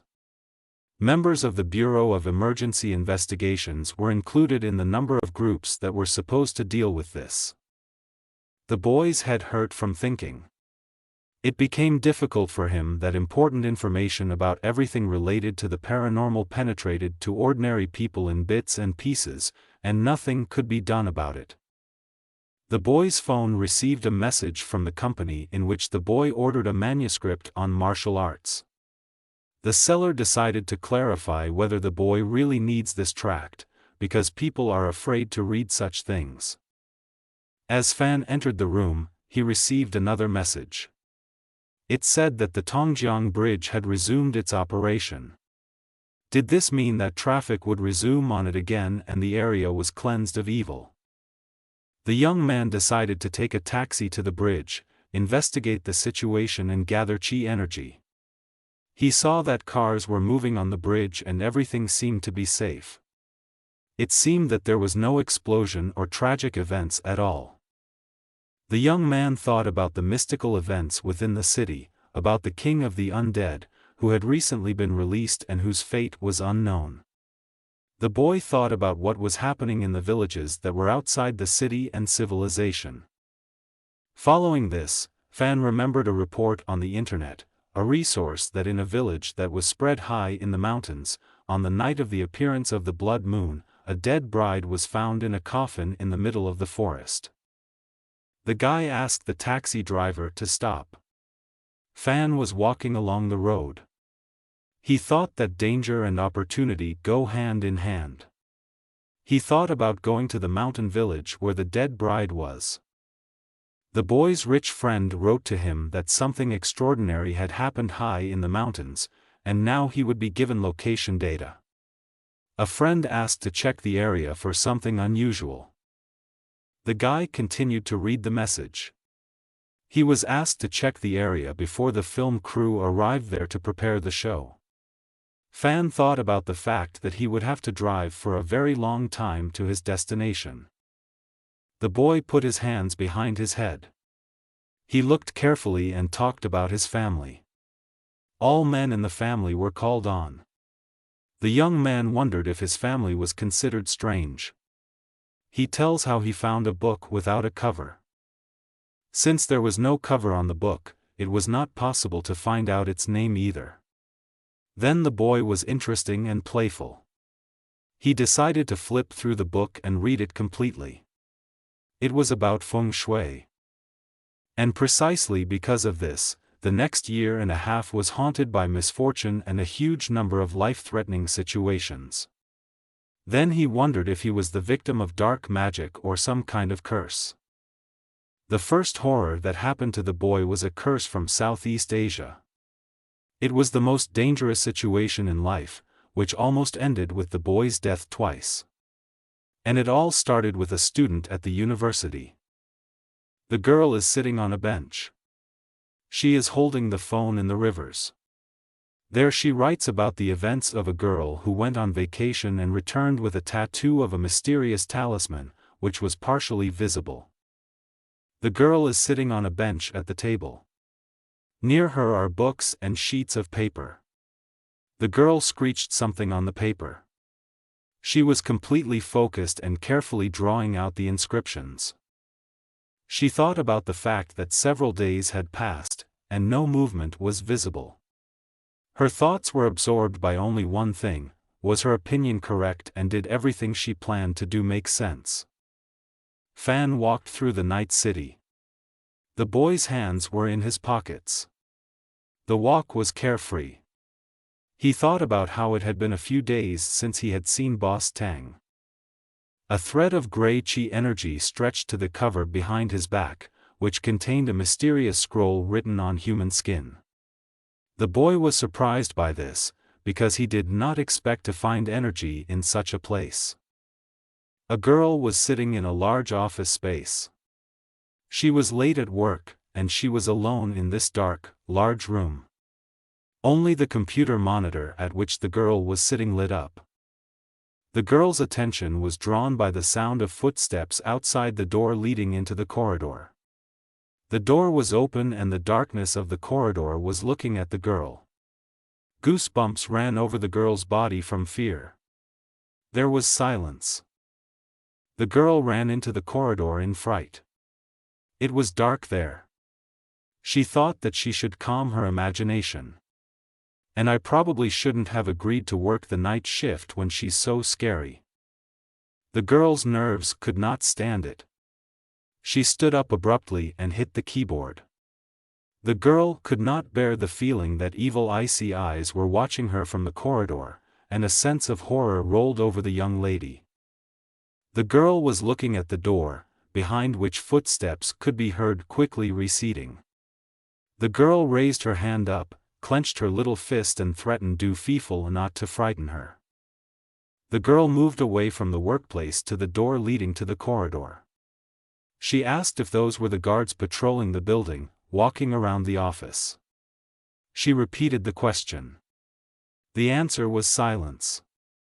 The girl was no joke scared. She yelled into the corridor for whoever was there to stop joking because it wasn't funny anymore. She stared at the door, her eyes wide with fear. A young lady sat down at her computer.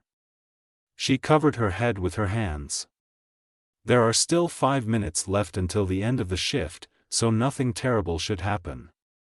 She reassured herself that everything would be fine. Footsteps sounded from the corridor. They quickly approached the open door, as if someone was in a great hurry. The girl quickly raised her head in fright. She looked fearfully at the door, expecting something. A girl with a grimace of horror on her face looks into the corridor. She hears the sound approaching again. Frightened, she asks whoever was there to stop scaring her and making such jokes, because that's how you can die. The girl is still looking at the corridor with horror.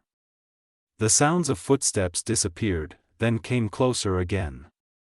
She said in a frightened voice that if the stranger did not stop joking, she would call the police. The clock showed 11 o'clock. The girl jumped up and ran to the door. The corridor was empty and dark.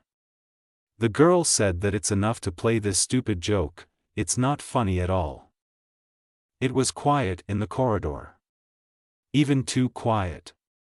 The girl stood alone in the doorway and tried to see who had decided to so cruelly care for the poor girl. The girl returned to the office in a daze. Inside her burned the desire to get out of this terrible and incomprehensible place as soon as possible. She decided to pack her things and leave this place. Suddenly the sounds of footsteps began to sound louder and louder. They were approaching with incredible speed. Something unknown was approaching from the depths of the corridor. This uncertainty was very frightening. At 7 in the morning, Fan decided to take a bus to the campus and look for the headquarters of the Bureau of Supernatural Phenomena Investigation in that area. The boy hopes for a large catch of chi energy. While riding on the bus, the boy looks at messages from different social networks and news sites. He pays attention to a news story about a Taoist monk who has reappeared at Zhou Hospital. The guy changed his mind about going to the student town. He was intrigued by the idea that the hospital might have even more of the gray chi energy that Fan had been needing so much lately. Fan gets off the bus. Immediately, a thread of chi energy approaches him. He thinks that the community hospital is really just an invaluable source of chi energy that should be taken advantage of. The guy thinks about the fact that he currently has two sources of energy. This is the Four Seasons public hospital and pharmacy. However, it is worth expanding the limits of one's capabilities and developing new sources. The boy's thoughts are occupied by the student town and its surroundings. It is they who can become an endless source of energy necessary for further improvement and work on one's own capabilities. A Fan takes a taxi to the student campus. He stands there, not knowing what to do. After all, the town he reached is quite large in terms of size and the territory on which it is located. The guy stands in thought. He thinks about where to find the Bureau's headquarters. It can be disguised as a tea shop. However, almost all the shops in the campus are tea shops. Fan decides to rent a bicycle and go on a trip. The guy spent the whole day searching. However, I did not find anything. He didn't even meet anyone who looked like Bureau of Investigation employees or agents. Little by little, the boy's enthusiasm is waning. Fan's phone rang. It was a courier service that reported that it had delivered a package to the boy, namely the volume that the young man ordered recently. Fan asked the courier to leave the parcel at a security post in his area. The young man is still standing, leaning against the bicycle. He caught another thread of chi energy. A green Hummer Jeep stopped near him. It was from the Jeep that the thread of chi energy broke off. The car may belong to the Bureau. Fan decides it's worth following the car. But it should be done so that it is not noticed.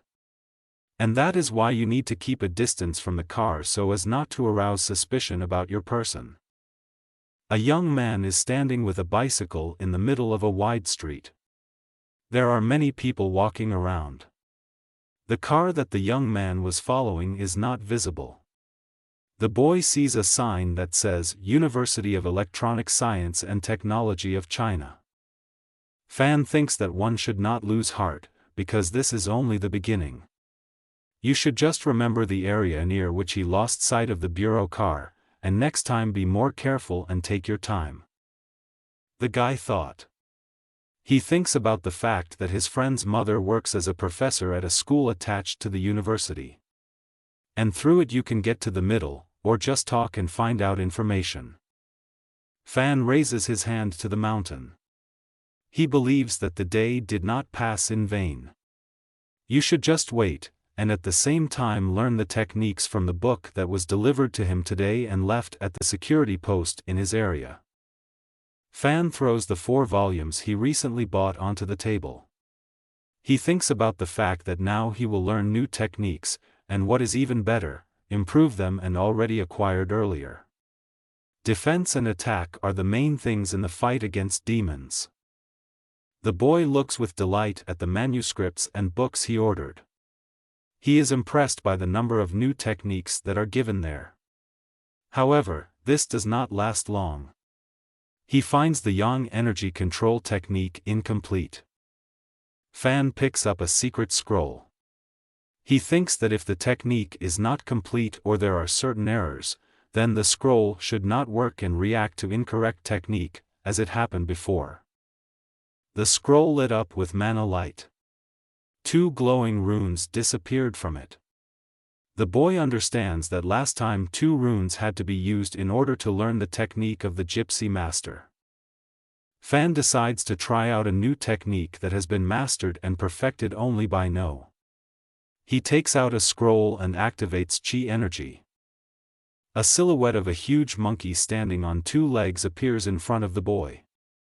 Only the monkey's 2 eyes are clearly visible, burning red. The look of the eyes puts a lot of pressure on the boy's energy, oppresses it. A man named Chen Feng is taking a shower. He thinks about how he unsuccessfully chose rental apartments. An unsuccessful choice of an apartment was always accompanied by a meeting with various supernatural forces or objects. The man soaped his head, when suddenly a cold wind blew, and a chill ran through his body. Chen looks in front of him with surprised eyes. Behind you can see a trail of dark energy left by a ghost or an evil spirit or demon. The man opened the shower door and looked into the room. It seemed to him that someone was walking around the bathroom. However, it was empty. There was complete silence around. The man had the impression that he was being followed. The man put his hand on his head. He mentally reassured himself that it all seemed to him, because it was the first time he rented an apartment on his own. Maybe he was nervous because of his previous experience, but this apartment was not going to be like that. Chen went to check the bathroom door handle. He thought that the feeling was very real. The feeling of a chill down his spine and the fact that someone was watching him never disappeared. When Chen turned to face the shower stall, he saw a handprint on the fogged glass. The print was from the outside. The man began to shake with fear.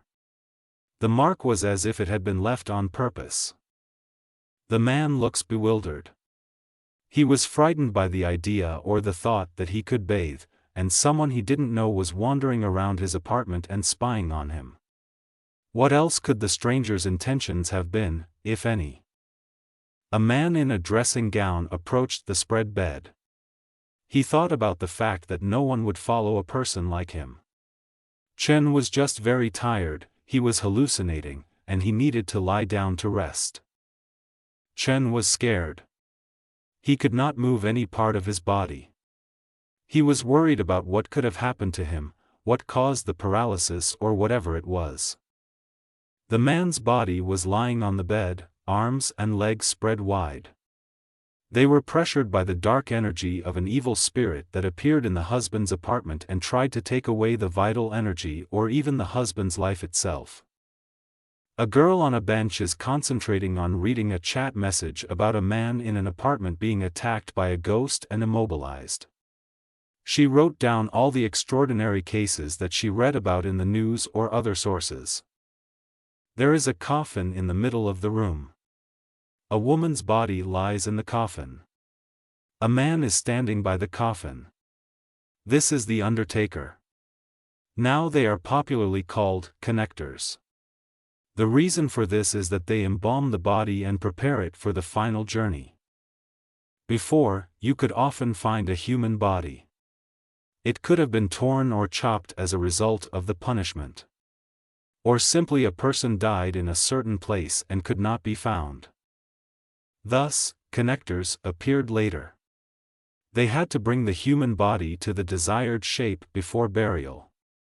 Fold it and give it its original appearance, for a normal burial. No matter how strange it sounds, however, the combined have always been associated with death, and they were eternal companions. Because of this, people often did not choose this profession and were often discriminated against. The little boy says that he mastered the skill of a joiner from his grandmother, who knew this craft. The boy's first body was the headless body of a hunter who recklessly shot himself in the head. The second case was the death of a man who went to a neighboring village for part-time work, but an accident tore half of that man's body. Only part of the body remained. Exactly half. In both cases, the grandmother used some kind of special papier-mâché, with which she replaced the missing body parts. The goal was to completely restore the body. In any case, the corpses had the appearance of living people. Although the grandmother was engaged in such a craft, she never let her grandson near corpses and dead human bodies. She always wanted her grandson to grow up strong, healthy and happy. The grandson promised that he would never forget his grandmother's efforts to raise him as a healthy and strong man. He promised that he would work hard to repay his grandmother for her kindness. However, terrible news overtook the boy in his first year of study. At the same time, he was working part-time on a construction site when he received a call and was informed of the death of an old woman. The boy immediately rushed to the old woman's body to say goodbye to her. However, he immediately noticed that the body, which had been divided into two parts, which was the cause of death, had been reunited by an inexperienced joiner. The girl who sits at the table in the library and diligently keeps records of all the scary stories, has made a new record. It was about the story of the undertaker. She also concluded that two evil spirits were trapped in the old woman's body. The girl is sitting in the high hall of the library. She is lonely at this late hour. The hall is filled with moonlight. Suddenly, footsteps are heard from the darkness. They are slow and sound eerie in this silence. The girl smiles. The girl stood up quickly. She looks into the darkness and thinks that someone is just joking and asks who is there. The footsteps died down. There was silence in the building. The girl looks worriedly at the door. She repeats the question. However, the answer is still the same silence. The girl thinks that these could be guards. Who guard the library at night. Footsteps are heard from the door again. The girl looks carefully into the darkness, but sees nothing there. She thinks that the guards are really back. Carefully watches the door.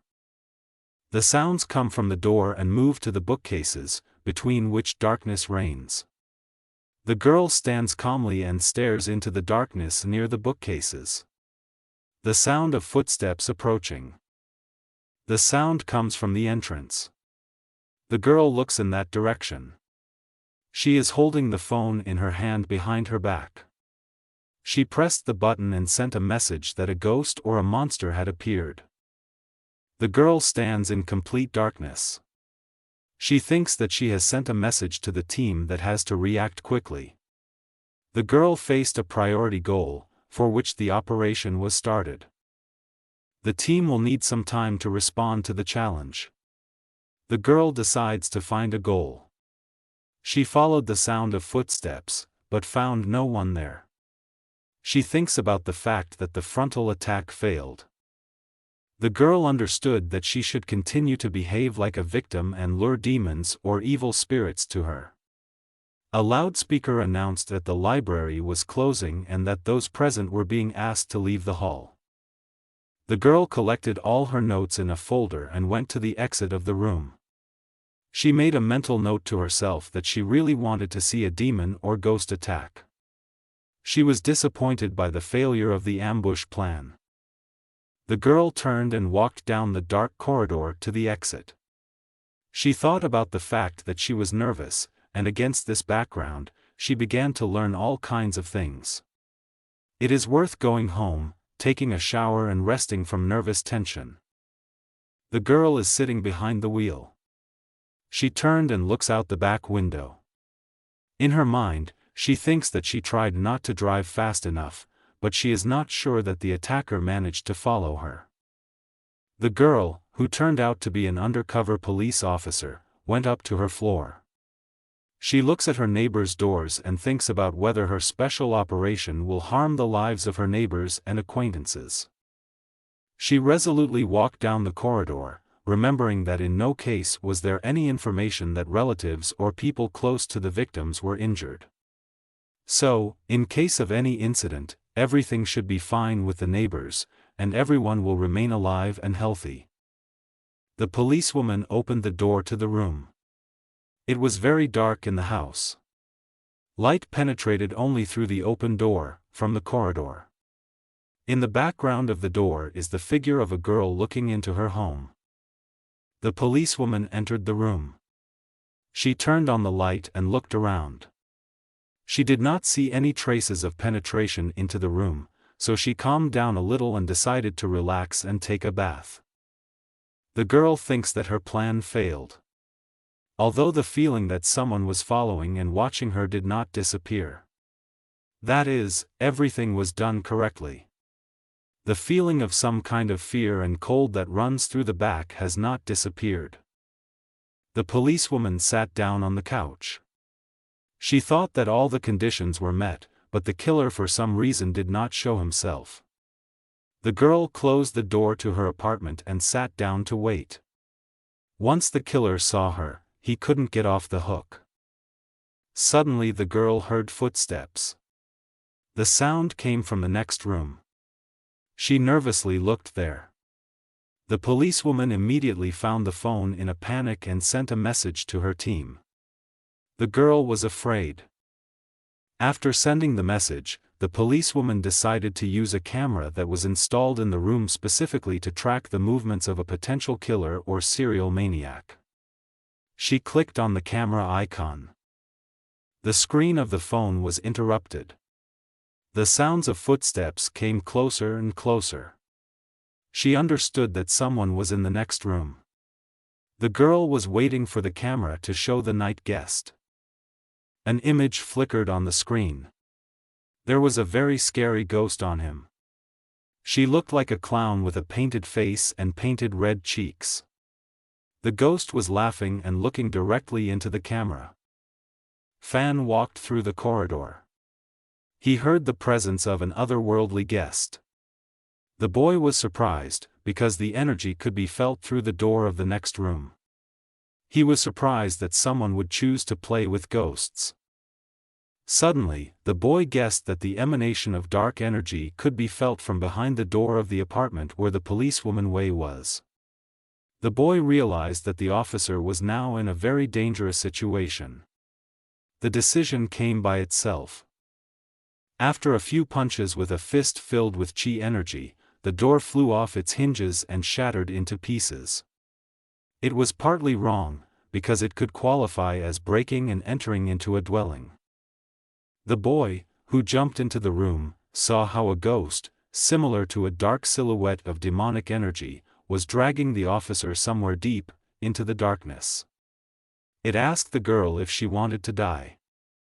The boy was afraid for the officer. The monster held the officer by the neck and dragged him along. The girl resisted, but the monster's grip was very strong and powerful. The officer began to suffocate from the strong grip. The girl was almost unconscious. With her last strength, she gathered her will into a fist and looked at the boy. She thought it was an emergency response team arriving. The officer said that the boys were a little late. Fan activated abilities. He rushed to help the girl. A glow of chi energy blazed around him, which the boy activated to attack the monster that threatened the girl's life. The boy swung and stabbed the ghost. He thought about how to attack the ghost without touching the girl. The officer was surprised, because she could not understand who this stranger was who came to her aid. The boy watched the ghost carefully. The monster turned out to be very fast. It was difficult for the boy to attack such an opponent. He didn't even scratch it with his knife during the attack. The ghost turned out to be a man who looked more like a paper doll. He was holding a large knife in his hands and moving too fast for a dead man. The ghost was dressed in a long cloak. The ghost's eyes were empty. With a loud roar, the ghost rushed to attack the boy. She opened her mouth wide and rushed towards the young man, who thought that things were getting more strange and interesting every time. And more evil. The girl fell to the floor. She watched the battle between the boy covered in golden aura and the doll-like ghost. The ghost was holding a knife and approaching the boy to kill him. Dark energy raged around the ghost. The girl looked at her opponents. The officer's face was beaten. She looks in surprise at the boy covered in a golden aura. The girl's eyes were full of hope for the strength of the boy who could protect her. Opponents fiercely attacked each other. The weapon flashed in the air.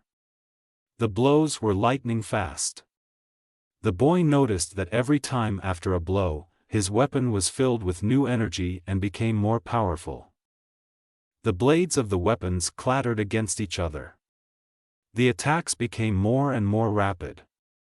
Streams of light energy stretched towards the ghost.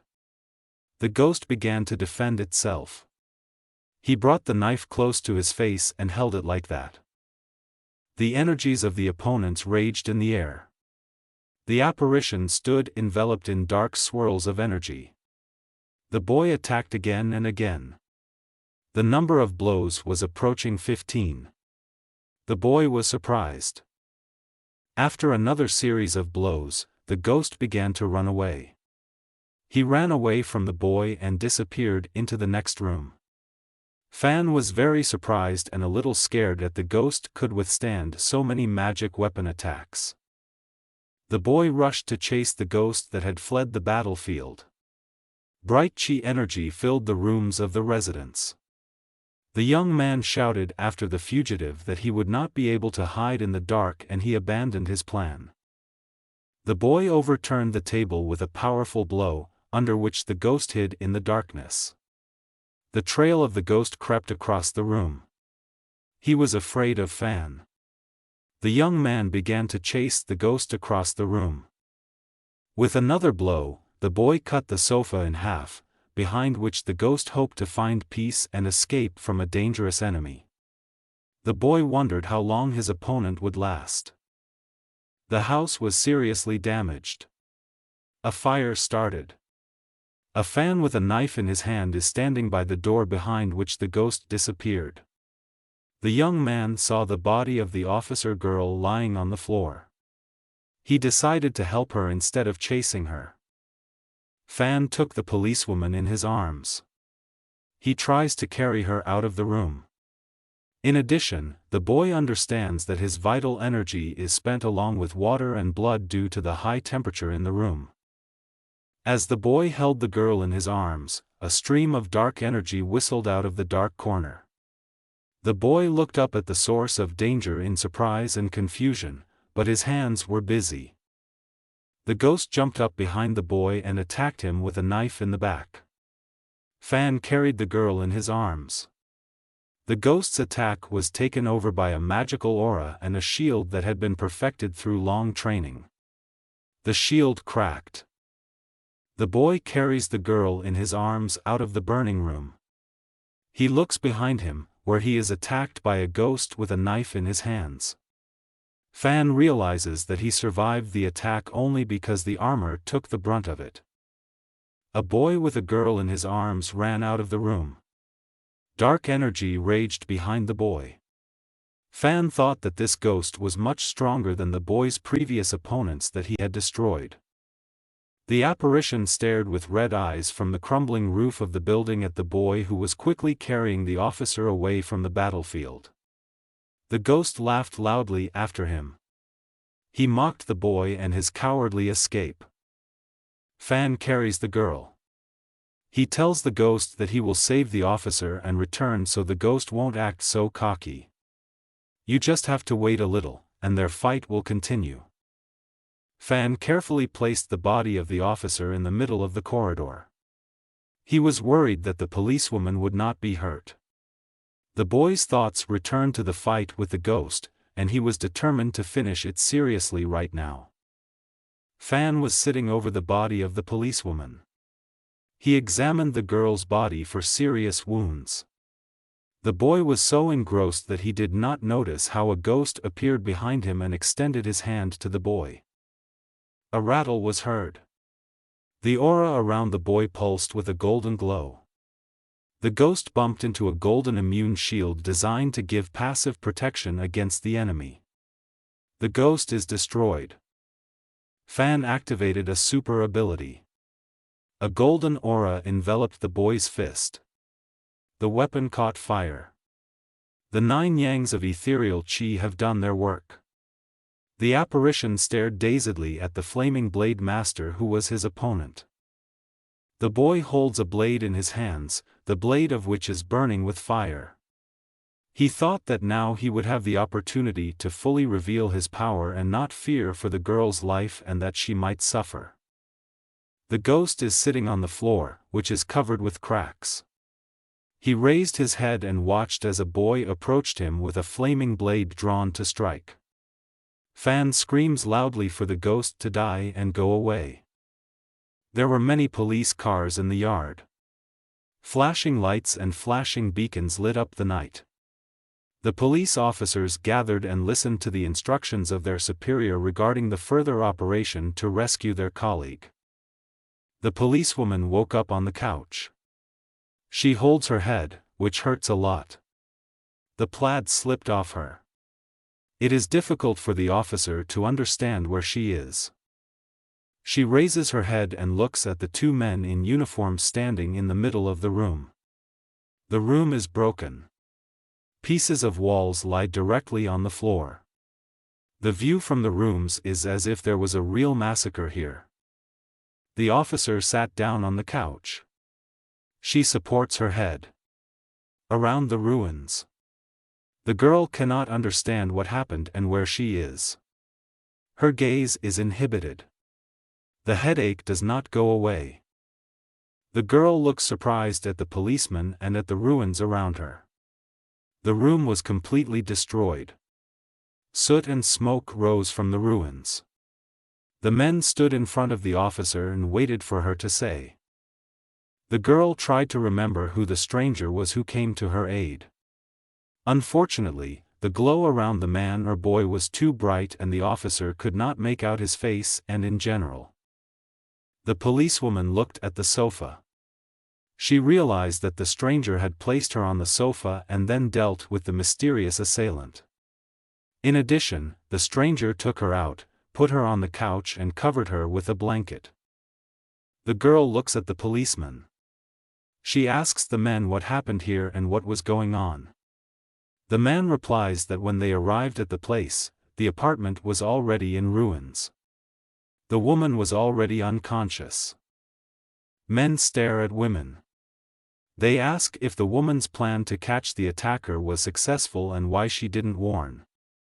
The woman is surprised that it was not the police who saved her. They say that they have not received any messages from her. The girl takes the phone and checks the sent messages. The list is empty.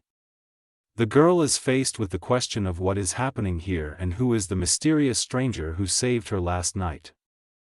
A tall man with a beard and a bald head enters the room. He says he is very glad to see Officer Wei safe. He does not even want to imagine what could have happened if the girl had not been helped. Baldy points out that Officer Wei is a very sensible and brave girl. And the man would not be able to forgive himself if something happened to her. Maybe the idea with the bait was too hasty and not too smart. The man also says that an internal official investigation will be conducted into the causes of what happened in order to prevent similar situations in the future. And that the killer in case number 11 was able to escape. The man is preparing to leave the room. He says that they have an opportunity to solve case number 11 soon. Officer Wei says the matter can be forgotten. The killer died at the hands of her savior. A bald man looks at the policewoman with suspicion and surprise. He says that this cannot be, because another person disappeared that night. And the killer's handwriting and manner are the same as the previous cases. A man looks at the ruins of an apartment. He says that one person went missing that night. Before that, she called her relatives and said that she heard footsteps outside the door. No one has seen the victim since that call. The girl cannot believe what she is being told. After all, she saw the death of the attacker with her own eyes. However, the man denies it and says that 2 people went missing last night and both cases are similar to case number 11. The bald man gathered specialists at a round table. He reports that now 11 issues will be considered in the case. The first question concerns the fact that she will now be called a papier-mâché man. Yesterday's image of the attacker, a clown, is shown on the screen. The man continues that the killer has a phenomenal attack speed. Also, from the traces of energy at the scene of the murder, it can be said that this is a dog of the 4th level. The young man in uniform cannot believe the words of the man giving the report. The speaker informs that the killer can make doubles, or there are several killers, and they are controlled by someone, some brain center. The man turns to shouting. He says that it is urgent to check all papier-mâché shops, all funeral shops and bureaus, incense shops and all burials and cemeteries. The man looks at his subordinates. He tells them that a fiasco must be avoided, as with the king of the unclean on the Tongjiang Bridge. You cannot miss this case, because there is some spiritual abode or starting point of all crimes. And finally, the man informed all bureau personnel to follow and question people in their areas of influence, about a mysterious master who is a powerful secret awakened and hides his powers deeply. This awakened one hid his essence very well. Perhaps with the help of a special masking technique. Another factor is the insane growth in strength of this boy, who developed his abilities on his own in 10 days. The boy is spying on the gathering of police officers. The chief informs them that the newly awakened is very powerful, because without the instructions of the instructors he began to cultivate the power himself. And no one knows whose side he is on. Fan is sitting under the window. He realizes that he has gone too far in the matter of protecting people, and almost paid for safety. And it was also disturbing that Officer Wei could come and demand money to repair the apartment. The boy also thinks about the fact that last night a ghost of such a high level burned up after using and applying the 9 yen ethereal chi. But the boy had this paper figure left after the battle. Thinking just makes my head explode. The boy thinks about the fact that he had spent too much chi energy to fight such a serious opponent, but the result was unsatisfactory. Little energy was released from it. The guy is full of guesses. He thinks that maybe according to the secret writing on the scroll, this ghost was not such a strong opponent. And that's why Fan got so little profit. Or there will always be one chi, regardless of the level of the monster. The boy's thoughts were interrupted by the fact that the figure escaped from his hand. She flew in the direction of the door open to the roof. The guy is confused by what just happened. The boy is holding a figure in his hands. She tries to break free and twitches in different directions. Fan gripped the fugitive with his fingers and asked if he was possessed by an evil spirit and why he was trying to escape. The boy is still holding the figure in his hands.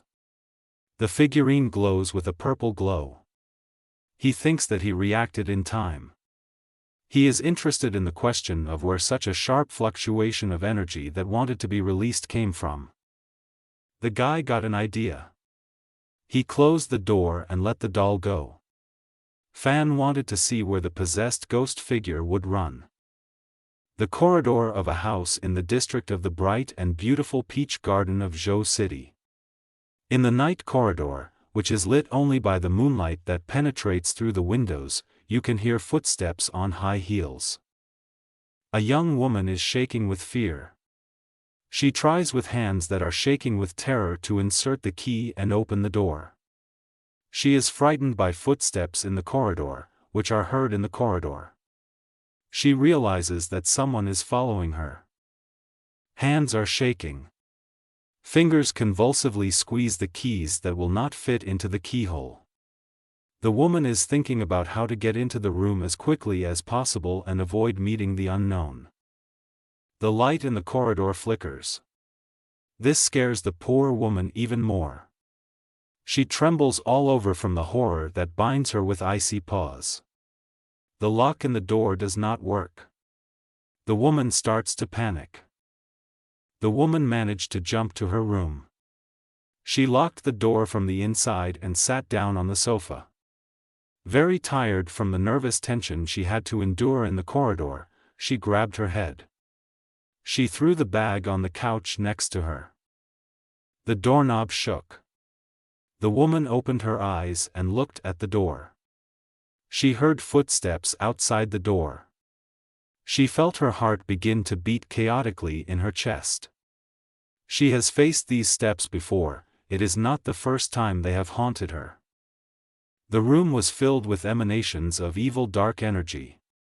The woman saw two evil red eyes looking at her from behind the door in the next room. The footsteps were approaching. She had heard these footsteps before. She became very scared. Someone knocked very loudly on the door leading to the corridor. At that time, the woman was sitting on the couch.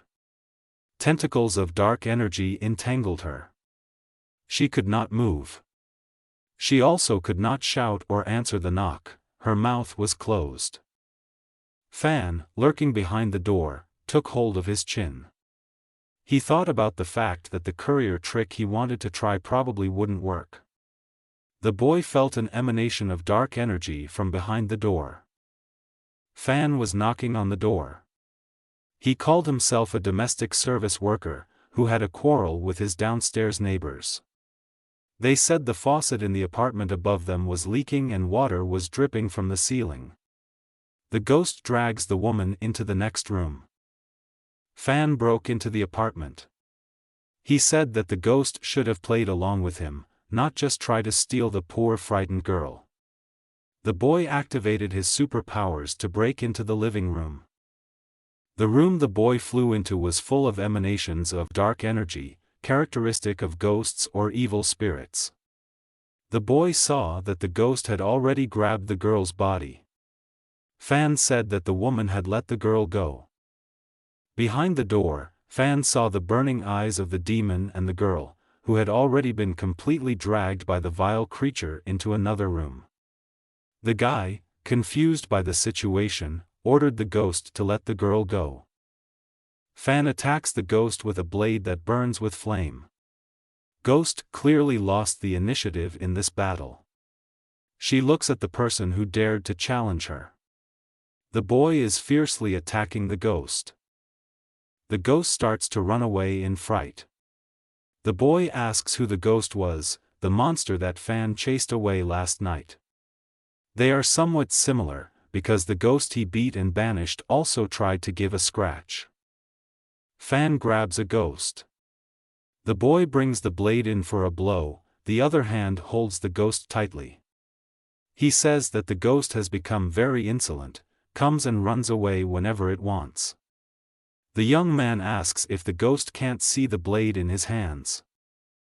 The guy says that the ghosts have become insolent. He stabs the ghost with force, but misses a bit. All the same, the ghost will be stamped into the floor of the apartment with great force. A large amount of energy is released. The release of energy is accompanied by an explosion. A flame bursts out of the window of an apartment building and lights up the night. All around it becomes light as day. People ask each other who is so careless, making noise at night. Police officers and the injured girl are standing at the scene of the crime. One of the cops holds the girl's shoulders and calms her down. At the place of the door to the apartment, there is a huge hole in the wall. People are stunned by the fact that ghosts not only kill, but also destroy homes. Fan runs through the park. He is happy that he remains anonymous, and no one can bill him for the destroyed premises. Although the boy's conscience is clear because he helps people and saves them. Fan is holding a papier-mâché man in his hands. Now he has two such figurines. He does not yet know what use they are. However, one thing can be said, they signal and indicate the presence of a ghost or an evil spirit nearby. A young man steps on a leaf on the street. He raises his leg, and realizes that he has stepped on joss paper. This paper is usually used to honor one's deceased relatives or ancestors. Therefore, the young man is very surprised. Fan stands in the middle of an alley, on both sides of which trees grow. The crowns of trees do not allow sunlight to penetrate, and therefore chi energy can be concentrated here. People should also be influenced by chi in this place. The boy sees a man lighting a fire in a barrel. The man suddenly asks what people are afraid of. And he gives the answer that people are afraid of 3 long and 2 short incense sticks. Immediately, the man asks what the incense is afraid of. And he answers that sacred incense is afraid of 2 short sticks and 1 long one. The stranger has folded his arms on his chest in front of him and is holding incense sticks. Fan looks at the man standing by the fire. He is surprised by the stranger's face, which looks like the face of a dead man. The man looks at the boy with an interested and sly look. The young man is interested in the question of who this man is. A young man bends down to collect joss paper. He became very embarrassed in front of a stranger. Fan apologizes to him for disturbing the stranger's peace and quiet.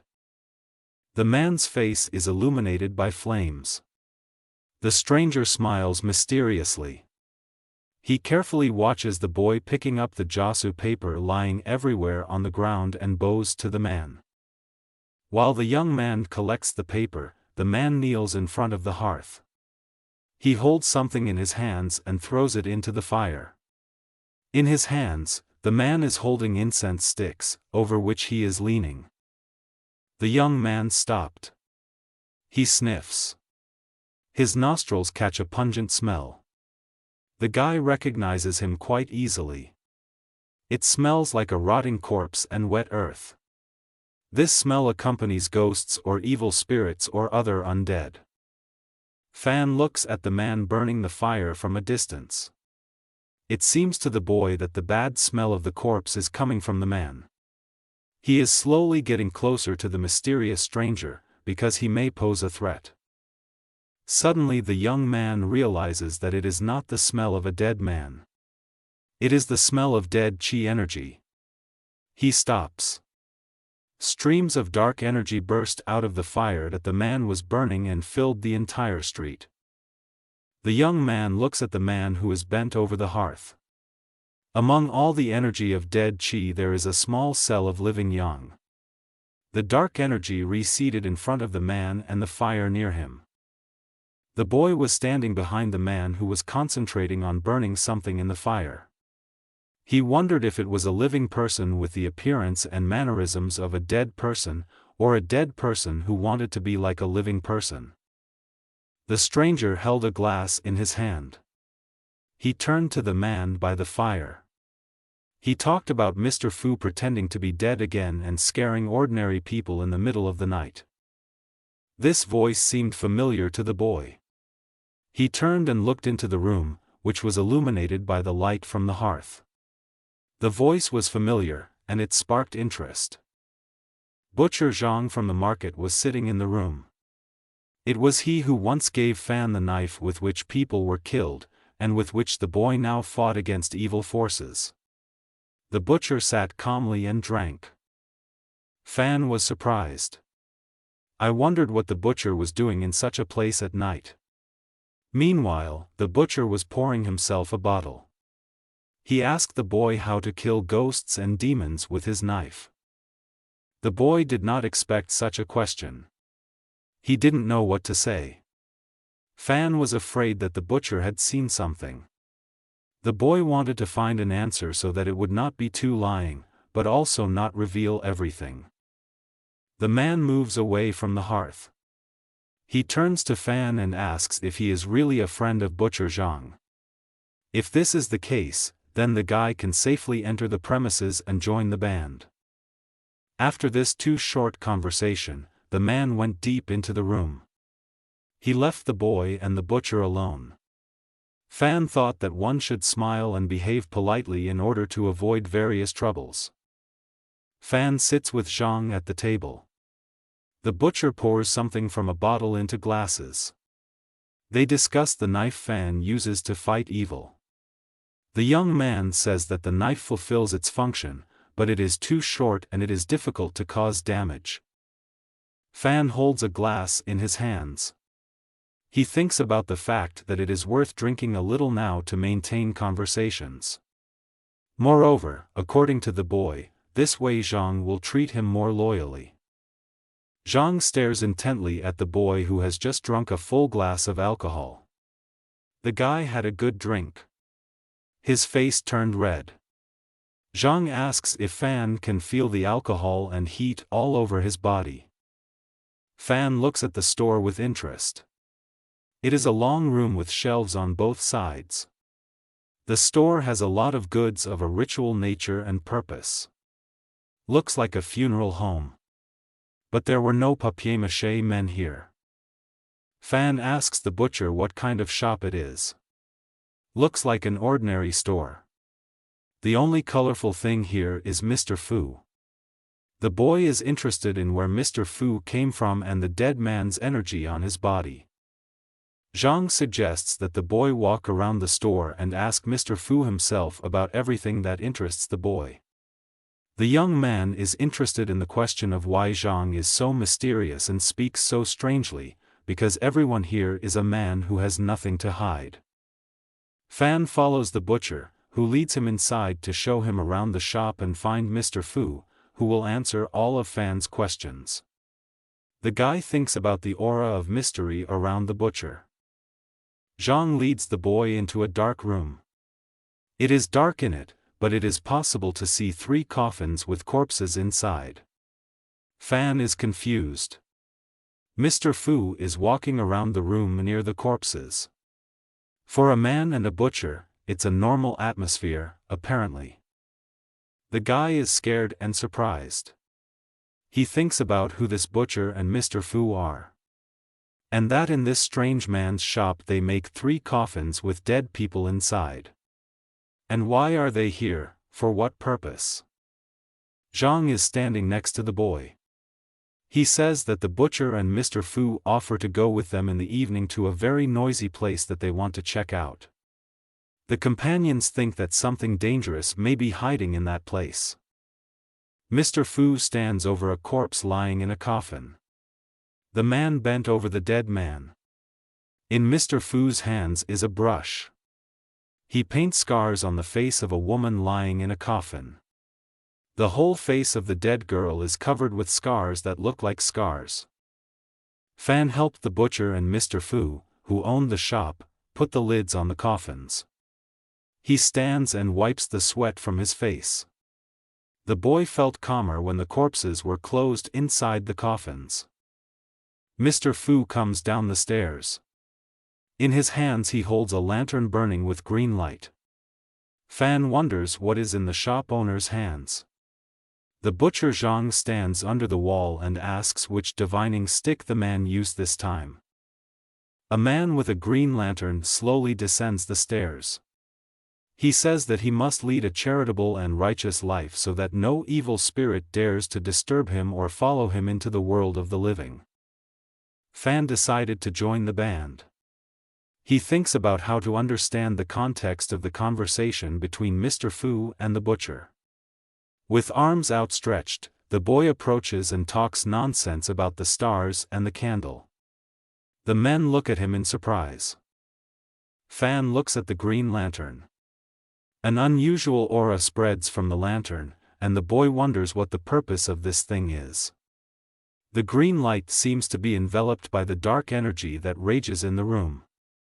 Over time, the lantern began to burn even stronger. A guy looks at this thing. The question that the light of the lantern has become more abnormal over time is spinning in my head. And there is no answer about the purpose of the thing. Zhang approaches the boy. He sees Fan looking at the lantern with interest. He asks the boy if he believes that some people could travel to the afterlife. Even individual settlements could pass through other worlds.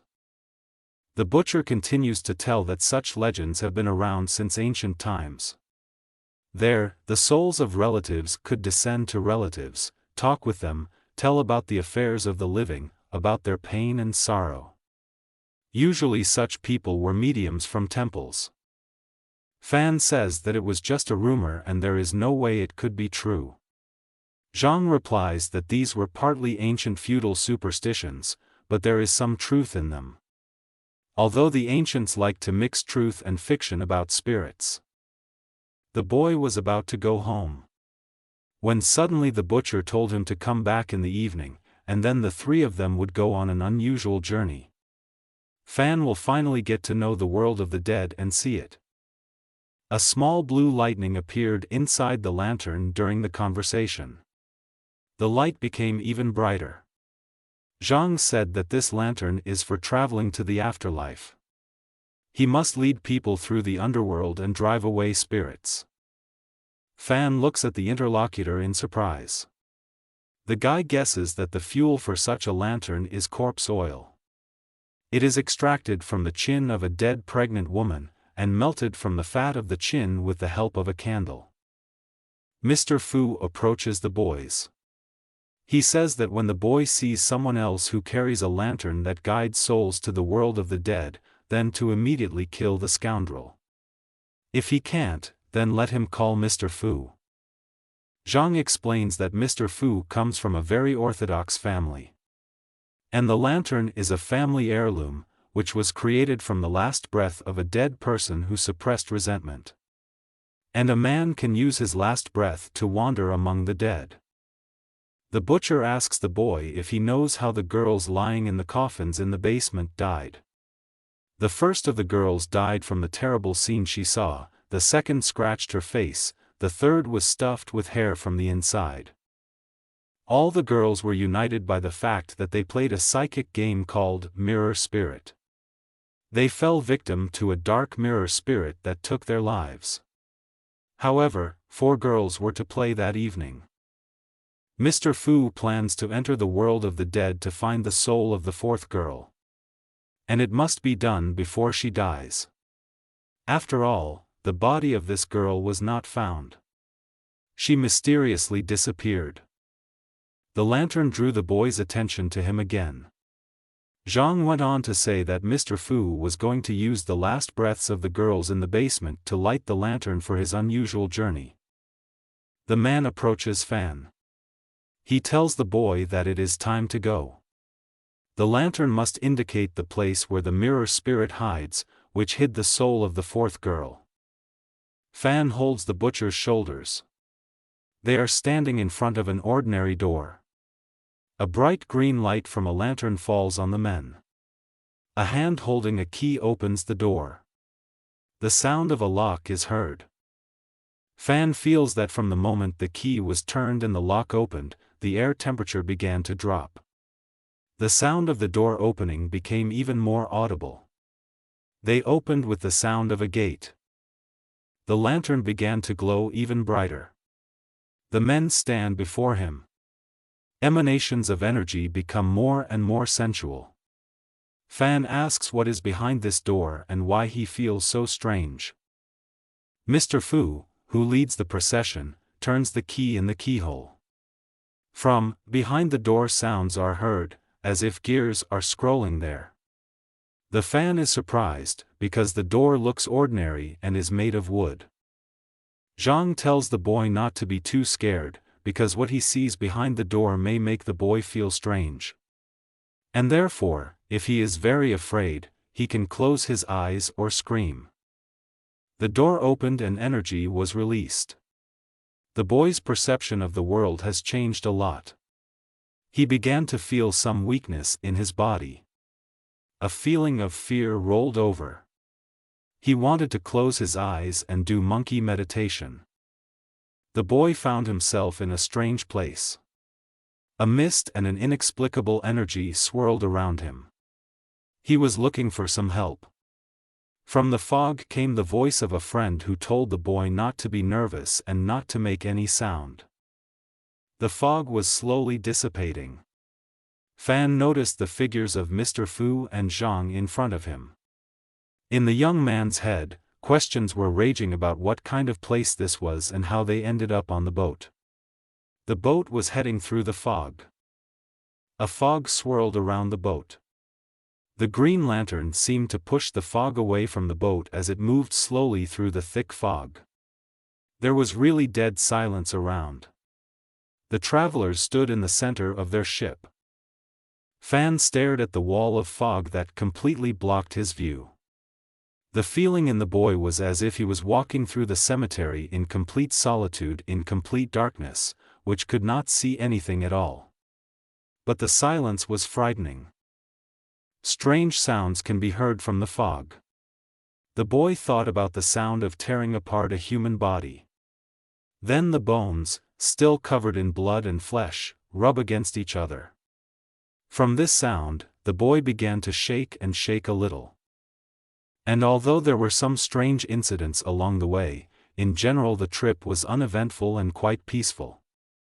After some time, the fog began to dissipate. In the distance, light broke through and the outline of a city could be seen. Fan raised his head. He saw a bridge overhead. It is very similar to Tongjiang Bridge. The boy guessed that the city they were seeing was a projection or astral copy of his hometown of Zhou. Travelers docked at the shore. Mr. Fu walked in front.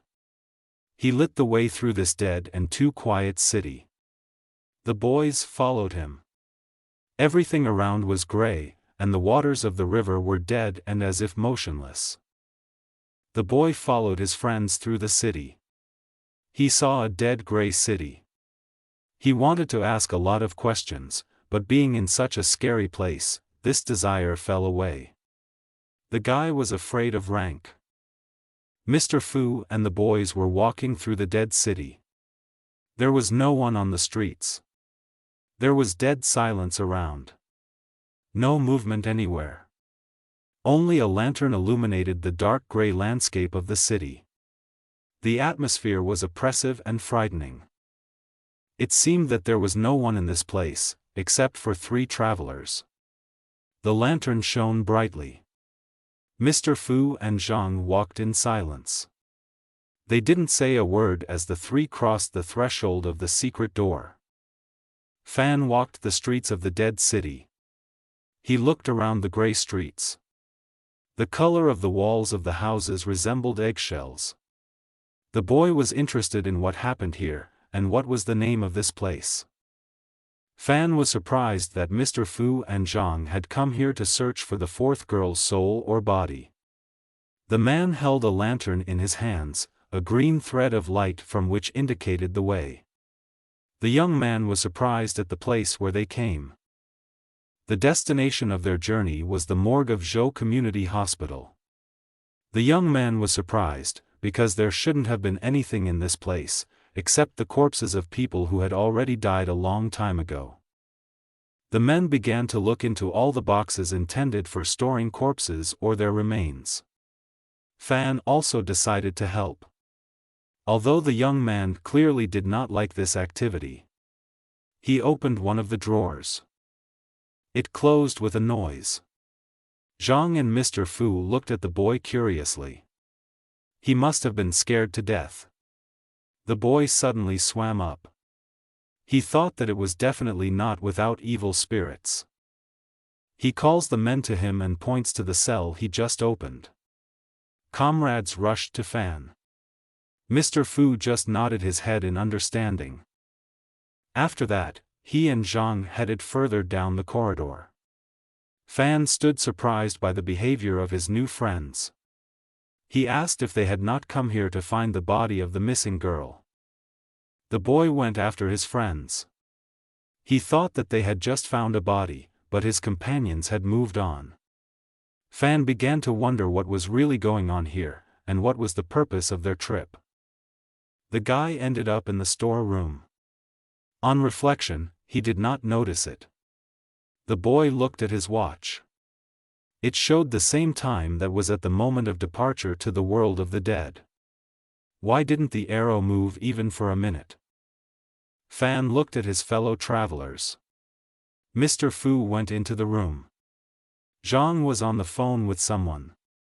The boy said that the body is in the morgue of Zhou Community Hospital, in one of the cold rooms. Fan approached Zhang and asked what had just happened. Why didn't they save the girl? Because they found her. The guy replies that everything they saw and experienced were just memories of the 3 murdered girls.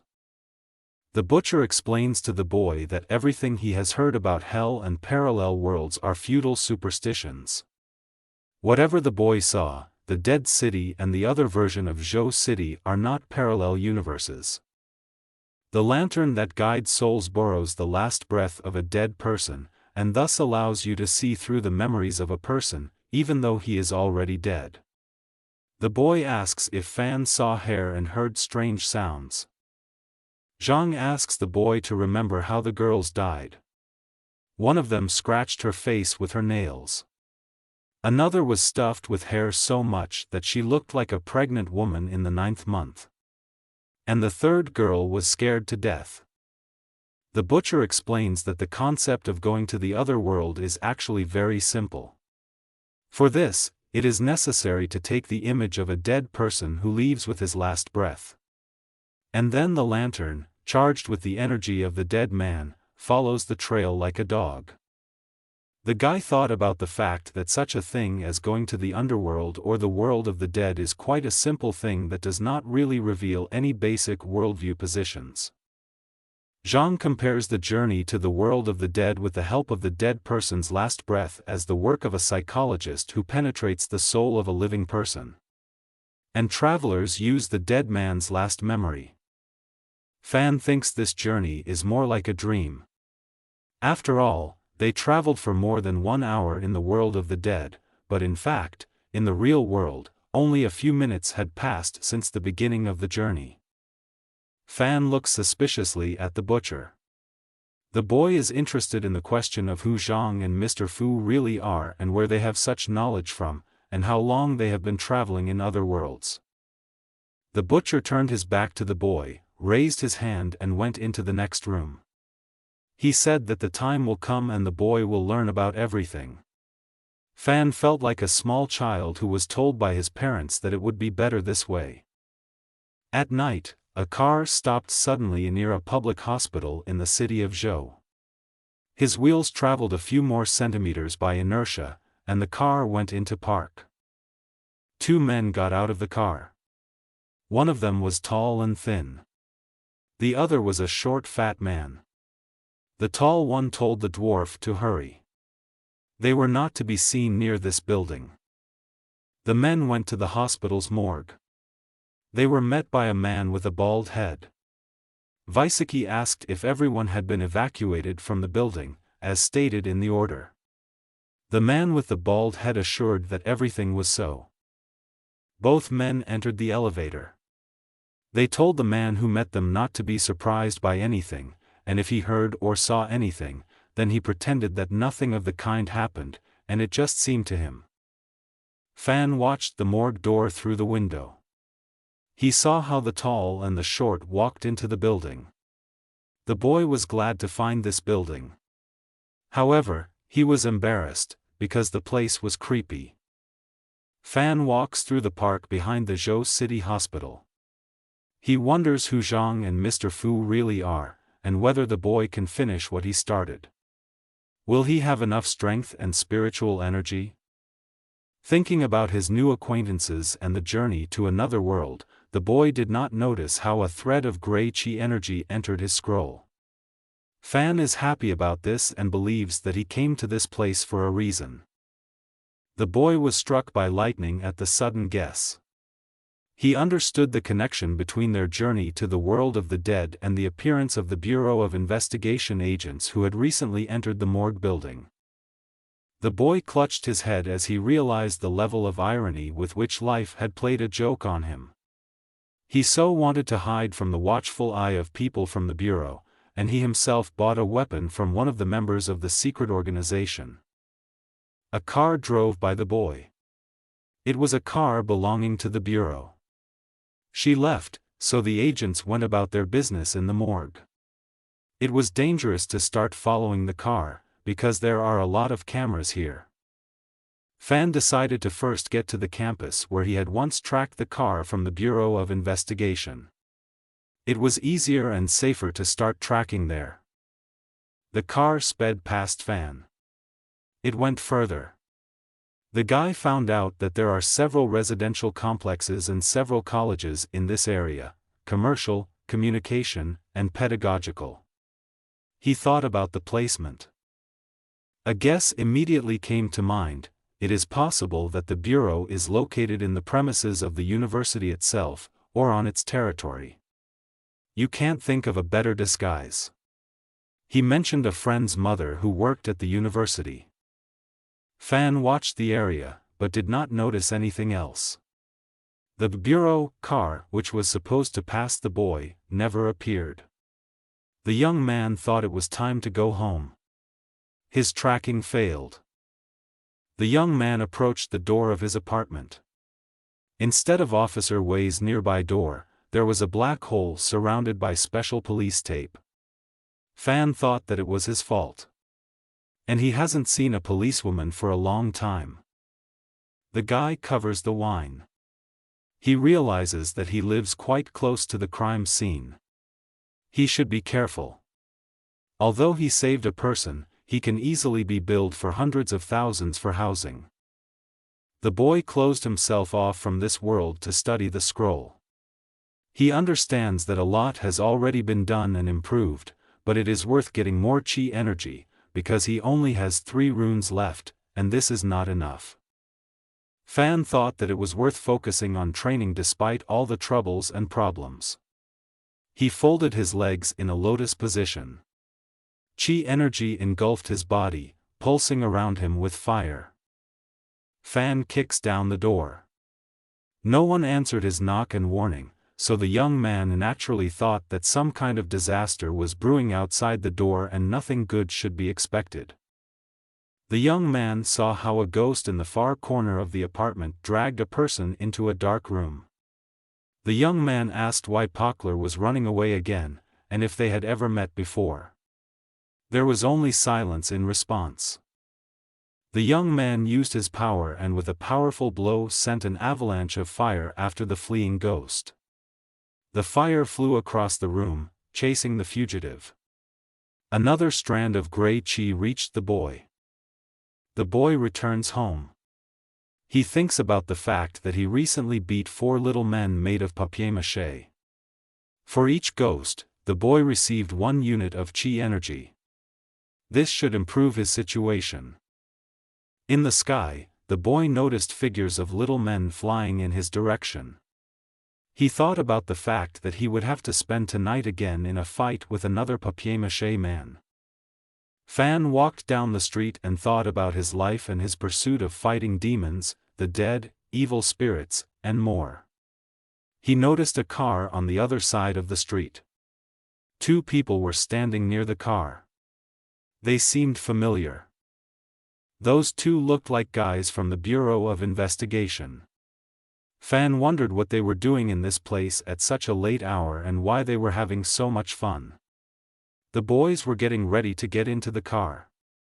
Fan noticed that the figures of the little men were not glowing. The car left the place and sped away. The guy thought to catch up with him. However, it was a futile exercise. Fan thought that he knew where they were going. However, today he was left with no loot. The guy thought about the policewoman. She asked him to make a selection of scary novels that were allegedly read to victims of previous attacks.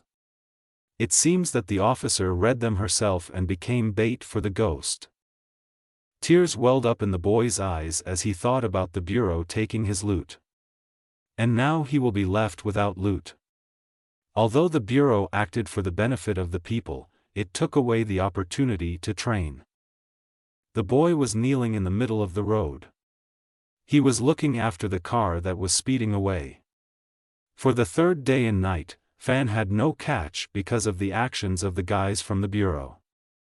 The young man clutched his head in grief and thought about what to do next. The dark streak in the boy's life did not end there. His surveillance of people from the bureau to find out their whereabouts was unsuccessful. The guy just wasted a lot of time, because he was very often on campus. Fan decided to connect his rich friend to the investigation. A friend's mother worked at a university, so she should have at least some information. This option was better than him wandering around the city. The boy decided that he should not sit still, although the streak of failures did not end. He decided to join the film crew in the mountains, which he was asked to do. And in the meantime, maybe there will be some information about the bureau. To get to the mountains, you have to make 3 changes on the way to get to the forest where the film crew is based. There he will be met and introduced to the course of affairs. Fan hoped to reach the point in a day. Zhou City Police Department. A man in a uniform sits at a table and examines some papers. A policewoman looks into the room. She asks if the man she called Baby One is busy. The man gets up from the table. He smiles and is happy to see Officer Wei, who was quickly released from the hospital. He asks her if the girl is interested in her husband's help in forensic medical examination. The girl sat down in a chair. She looks intently at the man in front of her. Officer Wen asks if the policewoman would like to rest, because the case she is dealing with is very complicated and has a lot of details. The man sat down at the table. He smiles and asks the girl to continue. The girl says in a trembling voice that the guy who saved her some 20 or 30 years ago could not see the body properly. The girl continued to say that in other not thin and not fat. The officer showed her a photo robot composed of her words. She looked at the image and made some minor adjustments and was satisfied. Officer Wei looks at the photo robot. She looks and recognizes her roommate. The man who made the photo robot says that it is the first time he has seen a girl smile. He is sure that the photo robot is very similar. The shooting site is located deep in the forest, at a distance of 2,000 kilometers from the city of Zhou. Exact location near Dragon's Head Lake in Wen City, White Stone Country. But getting there is not as easy as it seems. First, Fan boarded an intercity bus bound for the national highway. Next, the boy got on a local shuttle to get to the village of Wen. The guy was very pumped while he was getting to his destination. The bus wobbled on the bad road, it was very uncomfortable. Fan almost threw up the lunch he had eaten before leaving for such a long and interesting journey. Fan sat with a glass of drink and looked out the window. Everyone was waiting for the bus to fill up with people, so that the driver would not chase an empty bus. Waiting for the time of departure had a depressing effect on the boy. There were not many people in the salon. It was hot. The driver finally got into the bus and sat in the driver's seat. He was snarling and displeased. The passengers were so angry that they roared at the driver, who was not in a hurry. The driver got behind the wheel and started to start the bus. He understood passengers who were nervous and angry. He himself understood that recently it was difficult to conduct business.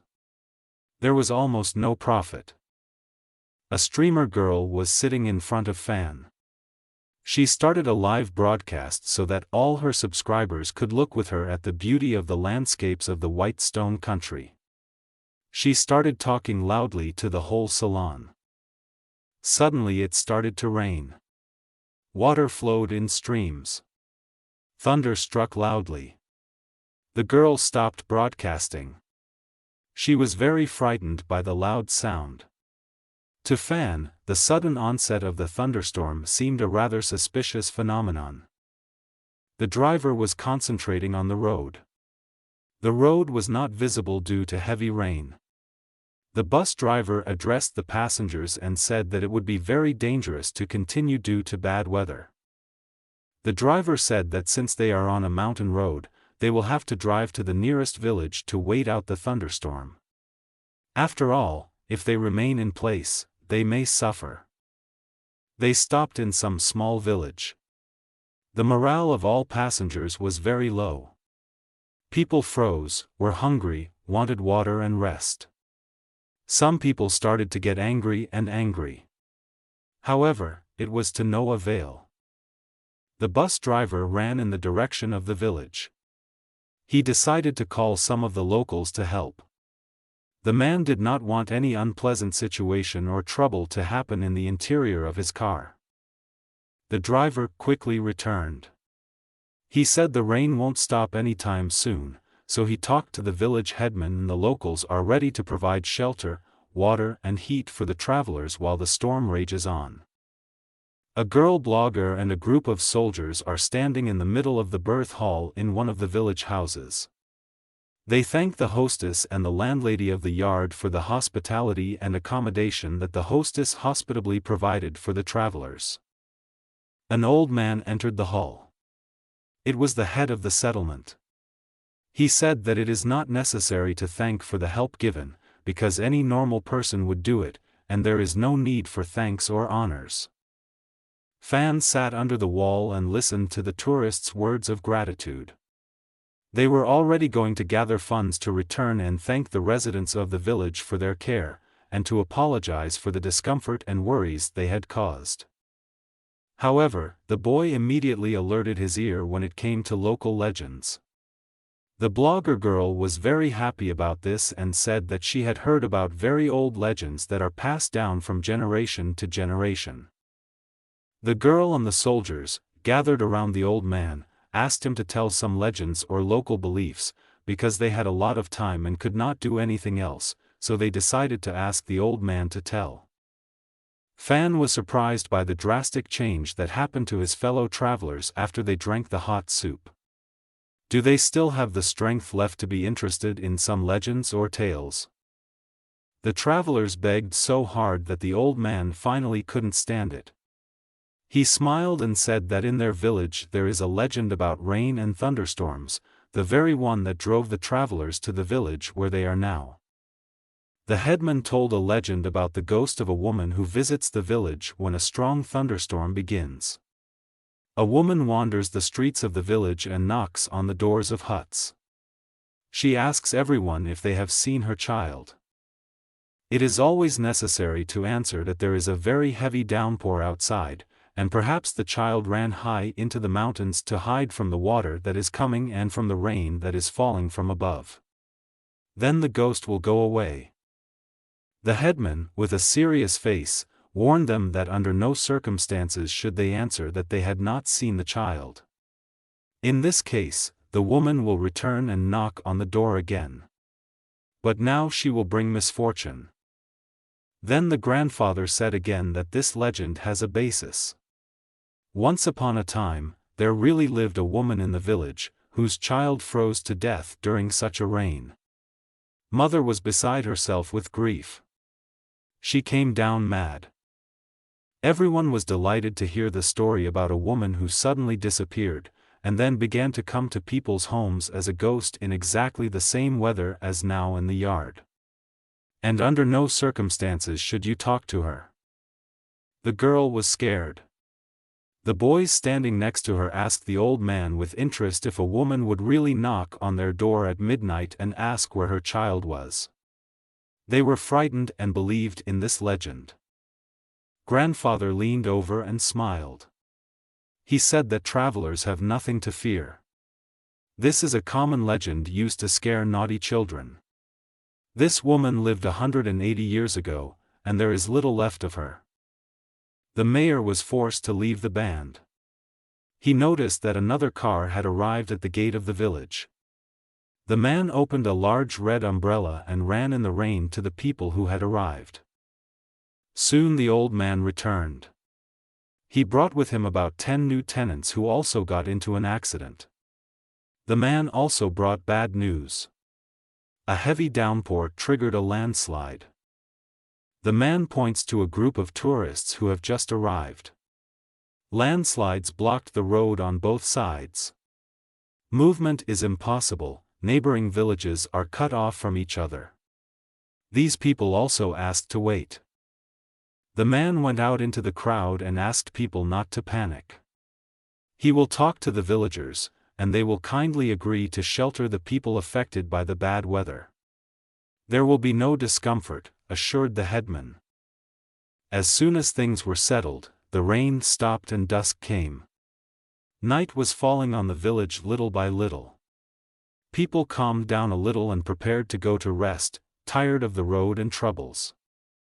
The blogger girl was very scared. She could not sleep because she was shaking with fear. The girl already regretted that she had so persistently asked the old man to tell a terrible story or legend. Now she was afraid. The girl heard a knock on the window. She raised her head and looked around. The silhouette of a woman with red eyes stood in the window. The girl could not believe it. It shouldn't have been so simple, because it's just a fairy tale. The ghost was standing behind the door. The girl was looking directly at her.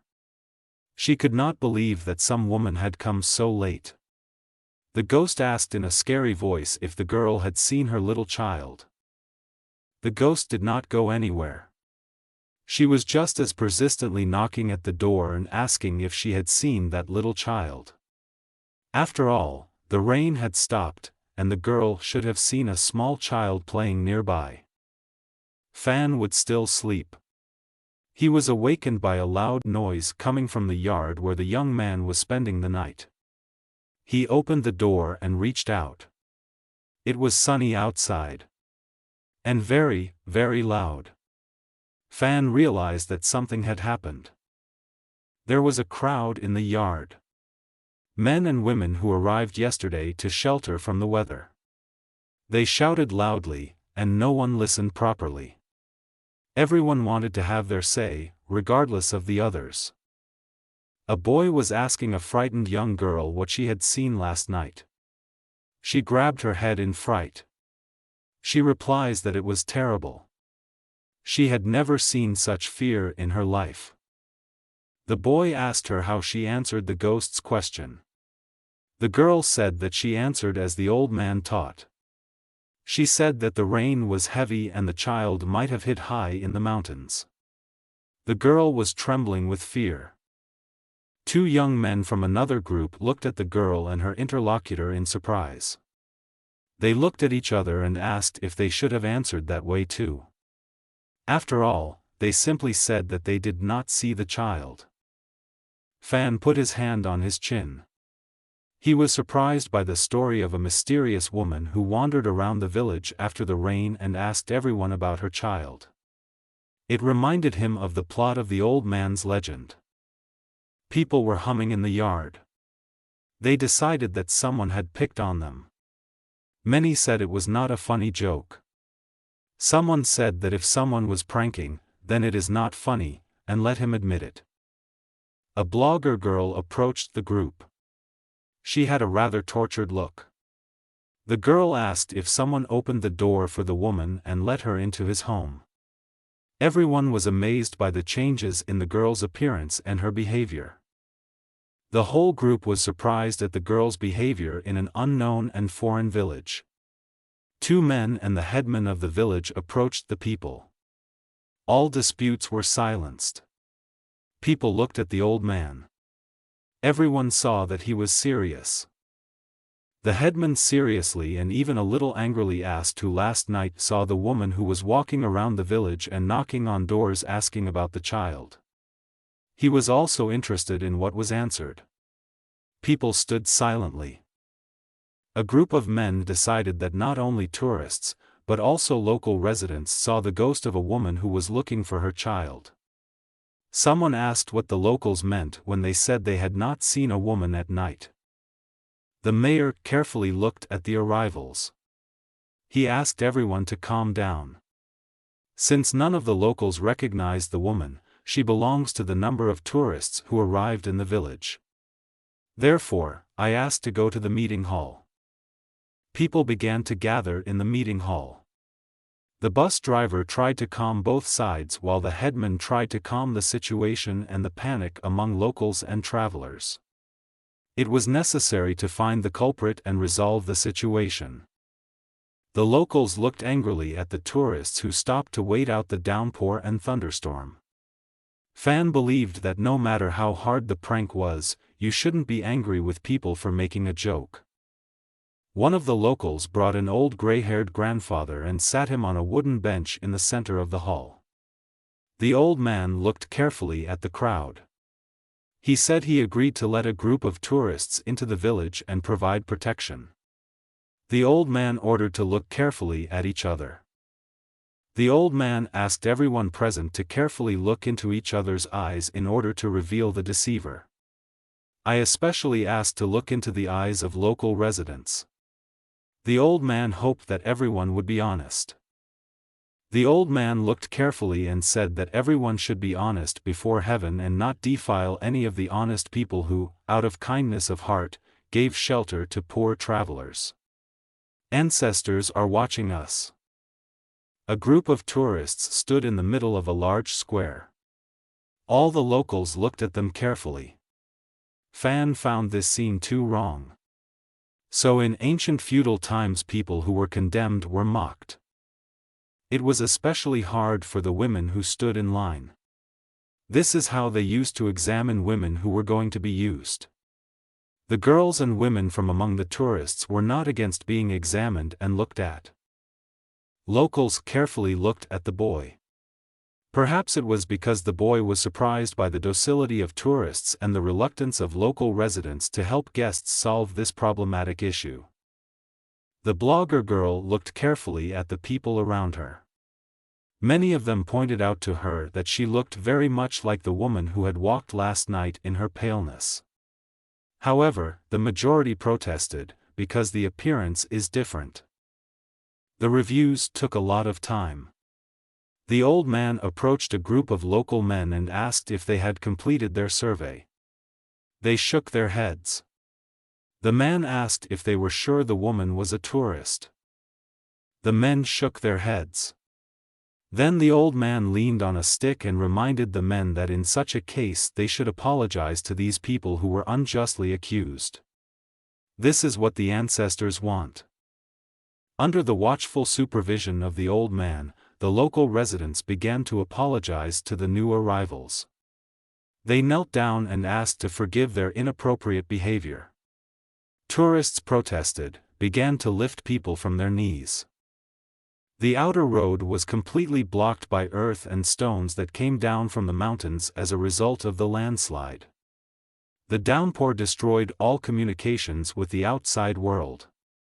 The question of where the unknown woman came from remained open.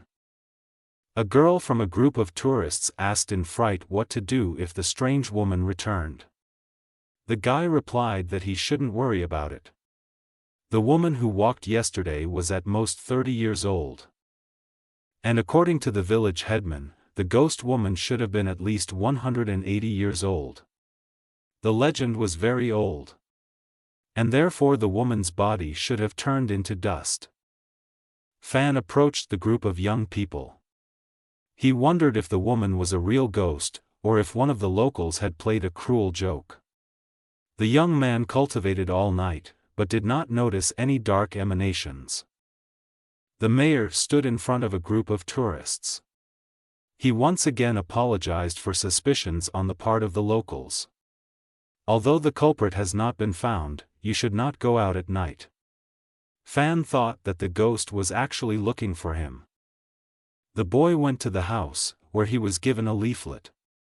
He saw that a rooster was attached to the roof of the house by its leg. Fan was surprised by such a sight. He thought the rooster was bungee jumping. The young man approached the couple with whom he lived and asked what kind of strange custom it was to hang a rooster upside down. And why does such a strange talisman hang near every house? The woman replied that it was the order of the village headman. The old woman explained that in the countryside, roosters are mystical creatures that protect the house from evil spirits, ghosts and other unclean things. They drive away yin energy and bring yang energy. Yang energy comes from the crowing of the rooster. That is why in ancient times and now they are called energy of the sun. There is also an old saying that the crowing of the rooster raises the sun. Before burial, a rooster is often released into the grave. If the rooster beats its wings over the grave, bad energy will come out, and yang energy will fill the path through the world of death with good energy. Chickens are also considered the main natural enemies of poisonous creatures. A black rooster was usually let into the grave. He checked the pit for poisonous creatures, and the workers could safely carry out the funeral work. Due to the large number of such stories about roosters, they have become almost mystical creatures. Fan thought about whether the residents had been prepared for this turn of events for a long time, or whether it was simply a very diligent implementation of the village headman's order. The peasants were a rather superstitious people, so it's useless to guess. Night fell on the mountains and the village. The starry sky was as clear as spring water. The full moon bathes the surrounding area with a ribbed glow. Everything fell asleep. Silence prevailed all around. One of the men approached the faucet. He wanted water, but there was no water. The man was angry, because the lack of water had to be complained about quite often in this village. He put his hand up once more, tapped the faucet. In vain. This man was a local animal farm owner.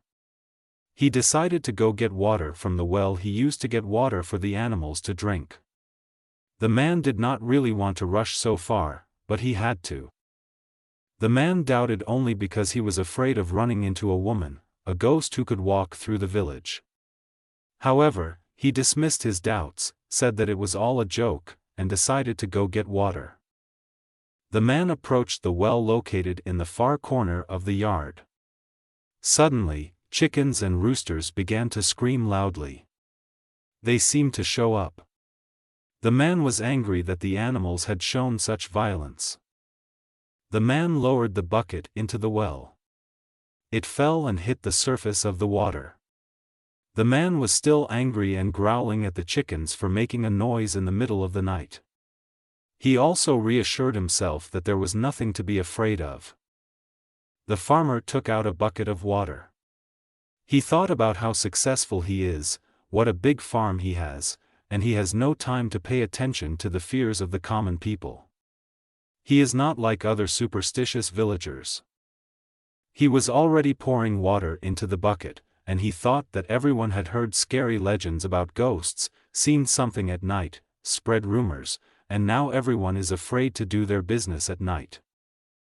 The man stopped. Behind him came the sound of drops falling to the ground. He turned and looked at the yard, thinking that some of the locals had dared to fetch water and manage the farm at night. The man saw a figure in the chicken coop. She stood motionless and looked out the barn window. The farmer looked confused. A chill ran down my spine, despite the fairly hot temperature outside. The man asked who was there. The man walked decisively in the direction of the shed. He clenched his fists because he thought that a petty thief had made his way into the chicken coop. The man was determined to give the thief who had broken into the household a beating. A woman was standing outside the window. She was wet, as if she had just come out of the rain. The man recognized her as the woman they were talking about. Only yesterday it was as dry as a mummy, and today water was flowing from it. The man was standing in the middle of the farmyard. He asked the woman who she really was and what she wanted. The man spoke angrily. This strange situation with an unfamiliar woman began to worry him and get on his nerves. The man angrily shouted for her to go away. He had already told her that he had not seen her child. And she had to be more careful not to miss her child, who ran away and is now hiding somewhere from her angry mother. The farmer noticed a strange tattoo on the girl's shoulder. He was surprised by the fact that the girl had a tattoo. None of the locals decorated themselves like that. It was very strange and alarmed the man. The woman suddenly passed through the wall. She ended up next to the farmer. That call is in place. He couldn't move or make a sound. The woman's body was covered in tattoos. Somewhere a rooster crowed. Fan was sitting in bed in the lotus position. The boy cultivated abilities. The sounds of voices reached him. People were arguing about something or sharing some news because they were talking very loudly. The boy became interested. The guy went out into the yard. Through the doors he saw a group of people talking loudly. From them, the boy learned bad news that had already spread throughout the village. 2 people disappeared under strange circumstances that night. Fan learned from the locals that Li Peng and Widow Ma had disappeared. In the morning, the man's eldest son was walking past his yard, and he saw that the door to the yard was wide open. The host himself was nowhere to be found. This surprised the son. The same situation was in the yard of the Widow Ma. People who searched the yard did not find anything there. Although there were slight differences in the circumstances of the disappearance of these 2 people. There was no rooster at the widow's gate. Fan looked at the string that tied the rooster above Widow Ma's gate. There was such an impression that the rooster was carefully taken away, and not even a small trace was left at the scene of the crime. All this was very strange and scary. Tourists and locals began to panic. They were 100% sure that it was the ghost of the woman who had come to them last night that had committed all these crimes. People were scared. They did not know what to do. Fawn thought about the 2 victims opening the door last night, seeing the woman, and answering her question that they hadn't seen her child. This cannot be a coincidence. After all, the details of the story really match. So it was true. The village headman gathered all the people. He addressed the people with words of comfort and promised to find out everything that happened. Above all, he called to find the missing people, because they could not disappear without a trace. A boy called the Fan. He approached him and asked if Fan was one of those tourists who came here by car. The boy nodded his head affirmatively. The stranger called him and took him somewhere in the village. They approached a group of people gathered in the square. These were all tourists who had to stay in this village. And now they became hostages of the situation and the strange things that happened in the village. The man in the square took the floor. He said that all tourists should leave this village as soon as possible. From the moment they arrived in the village, strange things began to happen and misfortune fell on people one after another. The woman says that this place really gives her goosebumps. As if ghosts live in this place or an ancient terrible curse lies on this place. The woman is frightened and trembling. A man in a shirt asks those present how they are going to get out of here, because all the ways are blocked. Even if they really wanted to get out of here, they wouldn't be able to because of objective reasons. A man in a military uniform stood in front of the group. He turned to those present and said that everything looked as if no one wanted to stay here and wait for help. And suddenly a difficult fate befalls the inhabitants of the village. People turned to the military with the question, what should they all do in this case, because the situation is like a dead end. They asked the soldier to give some advice on how to do the right thing for them. 2 more gathered around the man in uniform. The people saw that they were soldiers. They said that although the soldiers are retired, the people are ready to rely on their professionalism and training. The soldiers agreed. The commander said that he was looking closely at this village, and noticed a lot of farm machinery in it. If it can be modified, then with its help you can rake the debris on the roads and clear the path. The crowd erupted with enthusiasm. They liked the idea of the military. The man said that agricultural residue can also be used to rake landslides and rocks on the road. The commander said that he inspected the place of the landslide yesterday. It will not be possible to eliminate the consequences of bad weather by the efforts of tourists alone. It is necessary to involve local residents. He promised to talk about it with the old man. The officer said he would need the help of the bus driver, Mr. Liu. He agreed to be at the negotiations with the headman and to help solve the problem with all his might. Everyone was satisfied. Finally, the commander addressed everyone present. He asked to exchange contact details with each other so that we can be contacted in case of some unforeseen event or something strange. Fan looked after the soldiers and the people who followed them. As it should be, the soldiers took the initiative in protecting and helping people. However, it seemed to the boy that the probability that this was an ordinary event was small. The guy thought that he should go for a walk in the village and get the necessary information about the case. After all, if supernatural forces are involved, then you will have to fight and solve the problem with unusual methods. Fan was standing in front of Li Peng's courtyard door. He understood that the door was closed completely, because the locals already considered the yard a cursed place that should be avoided. The boy did not expect that it would happen so quickly. Fan went around the yard of the missing man, but found nothing. He could not arbitrarily climb over a brick fence and rummage through a stranger's yard. Suddenly the young man saw a pool of water under the fence. She immediately seemed strange to him. She radiated the energy of the world of the dead. In addition, the place where the puddle was located was unusual. It was strange in itself.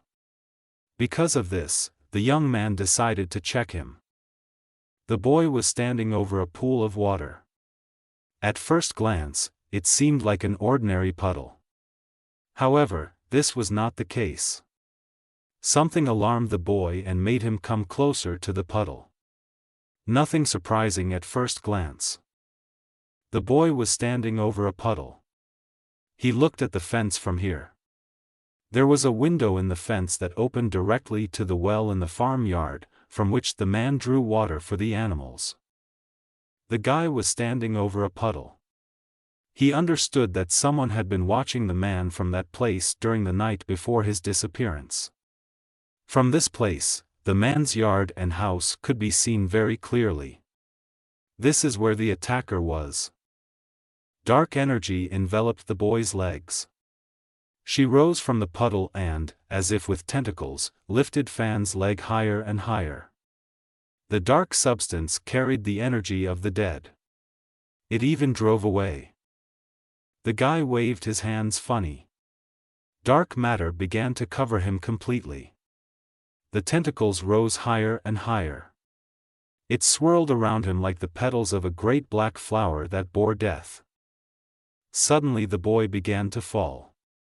He fell into some kind of darkness. Horror and a sense of fear gripped the boy's body.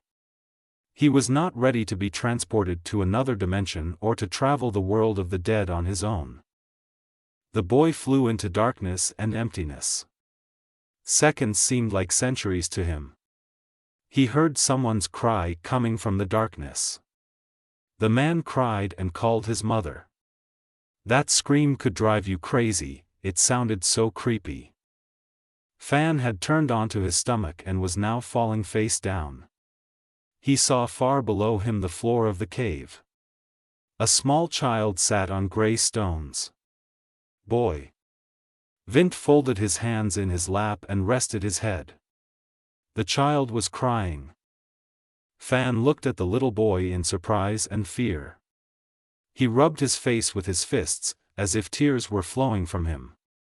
The little one paid no attention to the new guest in his lonely cave. Fan got creepy. The boy's head ached from the eerie crying. He squeezed her hands. However, it did not help. He clenched his teeth in pain. And then decided to use demon monkey meditation to get rid of the pain. With a loud sound like a bomb exploding, the boy released a huge amount of energy that was supposed to dispel the darkness that the evil spirit had placed on the boy. The energy of death flew in all directions from the boy. With a whistle, the boy flew out of the void, into which he was sucked by a strange force that broke out of the ordinary, at first glance, puddle. The boy was grateful to the demon monkey for saving him from a strange place. Fan thought that all the ghosts and evil spirits he had encountered before were only active at night, when the power of dark chi was at its greatest, and ghosts had considerable power. However, in this village they managed to lure the day. A sharp pain, like a needle, crippled the boy's head. He grabbed his head. The thought that the ghost was active during the day was disturbing. It was very frightening. And it was a very bad sign. The impression of being hit on the head with an axe. A puddle of water stood before the boy's eyes, into which he was dragged. Fan thought about the energy of death that blew from the puddle. He had never felt such a dark and powerful flow of dead chi even from dead people who were cut in half. The boy thought about what had to happen to the ghost of a woman to awaken in her such resentment and anger towards people, which filled that puddle with such a terrible energy. Fan thought he was lucky to get out of the trap. He was looking at the puddle. It was necessary to tell the old man about the trap and ask that it be covered with something. It is also worth thinking about such a dangerous enemy who could act during the day and against all charms. Fan also drew attention to the thickets of bamboo above the puddle. It must be said that the elder ordered them to be cleaned or cut down completely, because there is little sunlight and there is a strong yin energy. The boy was still standing near the puddle and the bamboo thicket. He wondered where such a powerful energy in this place had come from. It posed a huge danger to all living things in this abandoned village where superstitions lived. Fan thought that all the locals, after the strange events with the ghost, and even more so after the disappearance of people, became wary of non-locals. The man who had just been standing on the street ran very quickly into his yard. The boy was walking through the streets of the village. He noticed that the locals try to stay away from places that are associated with the missing settlers. They are also wary of tourists. Peasants are afraid of trouble. Fan sped up.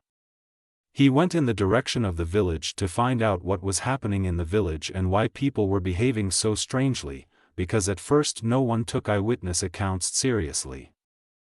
The boy came to the house, where he was given a leaflet. The hostess saw the boy and was surprised how pale he became. In the morning, everything was fine, there was a blush on the cheeks. Fan had a very bad headache. The boy asks Aunt Zhou what made him think. He smiled and asked why the name of the village is such, Gujing Village. He was a little embarrassed, but it was necessary. Aunt released the rooster. He flew across the yard. The woman began the story. She said that there is a very old well in the village. This well was already old when Auntie was Fan's age. The chickens came together to peck at the grain. The woman continued to tell. Regarding the well, my aunt advised to ask the generation older than her. Fan asked where this well was, because it was nowhere to be seen. The aunt replied that the boy really couldn't see it, because the well is in the ancestral home. She remembered that her parents and other adults closed the well so that the children would not fall into it. Fan looked at the woman. He began to guess. The boy asked if there was such a case that a child was playing and accidentally fell into a well and died because they could not save him. Was the ancient well a place of death? Auntie's expression changed. She turned and went to the house. Fan did not fully understand the woman's reaction. The aunt said that she was very tired and could barely remember events because of her age. Fan was left alone. He thought that the aunt was behaving very strangely. But the boy's thoughts turned to the ghost. Why does the woman keep returning to the village? Why did the woman who found her child go crazy? There was something strange in this whole story. There were many contradictions in the old man's and aunt's stories. They behaved somewhat suspiciously during the conversation when the question related to some details of the ghost case. The whole story is connected with the ancestral house and the well in it. People's reactions change a lot, and not for the better, when it comes to an ancient well that has long been closed to people. The boy came to the ancestral home. There he saw that people had gathered in the yard of the house and were singing loudly. He realized that the local residents had gathered to make offerings to their ancestors for protection from evil. Fan thought that it was inconvenient and not nice of him to disturb the ancestor worship ceremony. After all, he is not local, and in general it is ugly. The boy received a message on his phone. They thanked the military there. Fan walked through the village. He decided to come to his ancestral home later. The boy was grateful to the soldier, who saw in the morning that Fan was not feeling well, and therefore left him at home, dismissed him from work. A blogger girl led the boy out of his plans. She grabbed Fan's hand. He was disappointed by her company, because he was going to check the ancestral home later. The girl was frightened and asked where everyone had gone. Two groups of people met on the outskirts of the village. One of the groups was headed by an elder. People met with joy. They asked if they had found the missing people. After this question, there was sadness on everyone's faces. The mayor was tired and angry. He said that everyone was very tired and it was getting late. He told everyone to go home. And they did not forget to hang roosters near the doors of their homes, because there is a certain danger. Fan was surprised by the search results. He thought about the fact that all the exits from the village were closed, because they had not had time to dig them up. So where could the people who disappeared go? Or their bodies, if you consider the bad option. A frightened tourist is standing in the middle of the house. She is very scared. The girl's thoughts revolve around the fact that some nonsense is happening in this village. She thinks that her mother forbade her to sleep with her husband for nothing. The girl decided to take a bath, because she was sweating a lot from fear. The situation was very tense and made me very nervous. The girl slouched, because it was cool. And creepy. The girl was very frightened by the sudden sound. She shuddered. And with very frightened eyes, she began to look for the source of the danger. She asked what could have made that sound. The girl asked who it was. The girl looked out the window. She reassured herself that she was frightened by the simple sound of dripping water. Most likely, it's just rain or a leaking faucet somewhere in the building. She bit her finger, nervous. The girl leaned near the window. She decided to check where the dripping sound was coming from. It was unbearable for the girl to wait and be in the dark. She opened the window and a stream of air entered the room. The wind opened the window very strongly. The curtains flew in all directions, like the white of some kind of bat. The sounds of dripping water could be heard from the darkness. The girl was frightened when tentacles of dark energy began to penetrate the room. One of the tourists is standing in the middle of the square. People flock to him. He shouts. The boy is hysterical. His lover, whom they were to marry soon, went missing during the night. He shouts that they hit her on purpose. The guy approached the crowd. He began to wonder what was going on here, although he guessed that another girl had disappeared. A man standing nearby said that not only the girl had disappeared. Rather, she is not the only one. The man in uniform tells the boy that about 10 people went missing that night. They still could not be found. Therefore, it is necessary to clear the way very quickly, at least on one side, and leave this village." The old man approached the group. He bowed to all present. The man assured that a search operation should be started, because people or their bodies must be found. The soldiers said they were joining the search. The military gives orders. He orders everyone else to continue clearing the way. Fan remains to follow the blogger girl. Others should get to work quickly. Fan took advantage of the moment and ran away from the girl.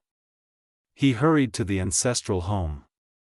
Although when he came to it, he saw that there was a chain with a huge heavy lock hanging on the door. The house was closed. The young man decided that this was even better. After all, in this case, there is definitely no one there. He thought that he would enter the house without too much trouble through the roof of the house. And no walls could stop him. Fan stood in the middle of the courtyard of the ancestral house. He was sure that he would not find anything here, because everything had been reworked and repaired, compared to ancient times. The boy remembered what his aunt had said about the well. If the well was sealed, it was directly underfoot, covered with a layer of earth, clay, and sand. The young man kicked the floor. A message was received on the phone, in the tourist chat. The message said that the group that was cleaning the path found something very scary and strange. Fan immediately thought of a human skeleton or the bodies of missing people. The young man weighed all the options. The most optimal will be to go to a group of searchers, find out what they have there. And then learn the secret of the well and the local residents, who hide everything so carefully. A group of soldiers stood in the middle of the rubble. They bent over the skeleton. According to the men, the skeleton was 10 years old. That is, he lay in the ground for such a long time. And the width of the pelvis indicated that it was a woman. The soldiers examined the remains and were sure that the woman had died from a blow to the back of the head with a blunt object. There was a lot of damage on the bones of the skeleton, which indicated multiple bone fractures. Opinions converged on the fact that the woman did not die her own death. She died, and only then was the background moved to the mountains, and buried here. The landslide, which exposed a large area of earth and rock, carried away the remains. Fan overheard the soldiers' conversation. One of them ordered to call the police, because it was a murder. The boy thought that the killer could still be in the village. And he will not be happy when he learns about the remains. The young man decided that it is necessary to solve this issue as quickly as possible, because there is a murderer in the village who wants to take revenge on the people who exposed him. In addition, more and more people began to disappear under inexplicable circumstances. Fan ran to find the search party, which began searching for the bodies.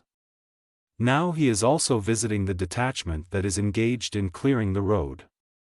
They need 3 to 4 days to clear the way. You have to hold out for 3 days. Suddenly, another obstacle appeared in front of the boy with a roar. He stood looking at the huge masses of earth, sand, and rock that had been displaced by another landslide. The situation escalated. Fan looked at the mountain.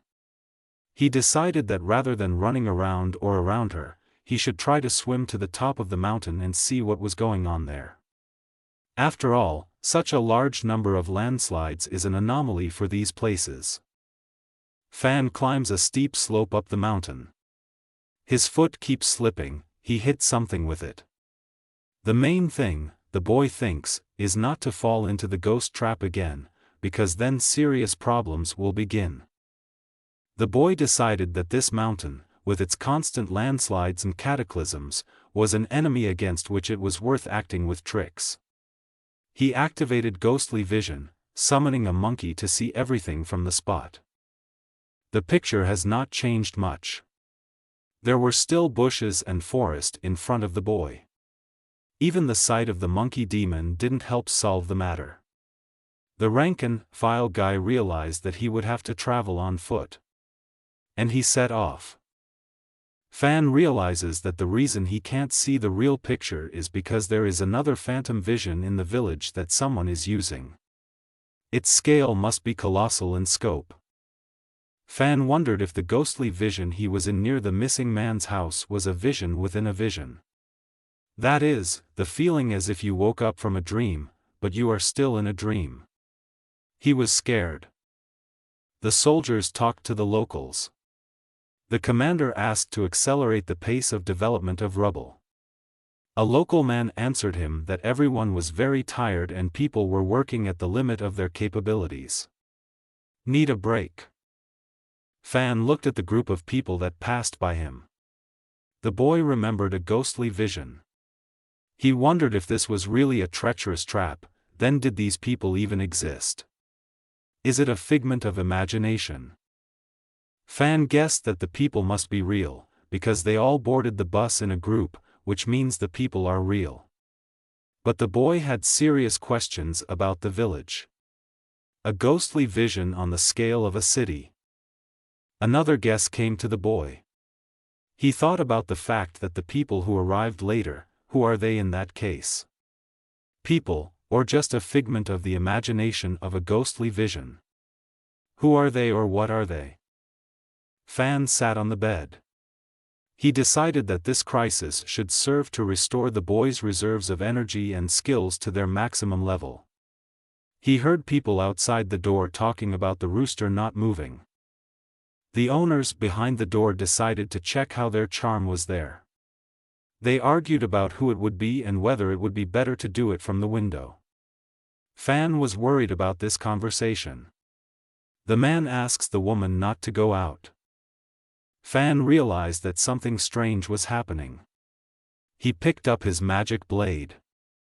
He opened the door and looked outside. He was afraid for the hosts. The yard was empty. The hosts' voices are no longer heard. Fan went out through the open door that led to the courtyard.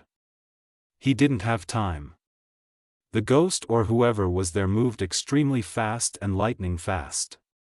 People disappeared without a single trace. It was hard to believe. The rooster that hung at the gate as a talisman also disappeared.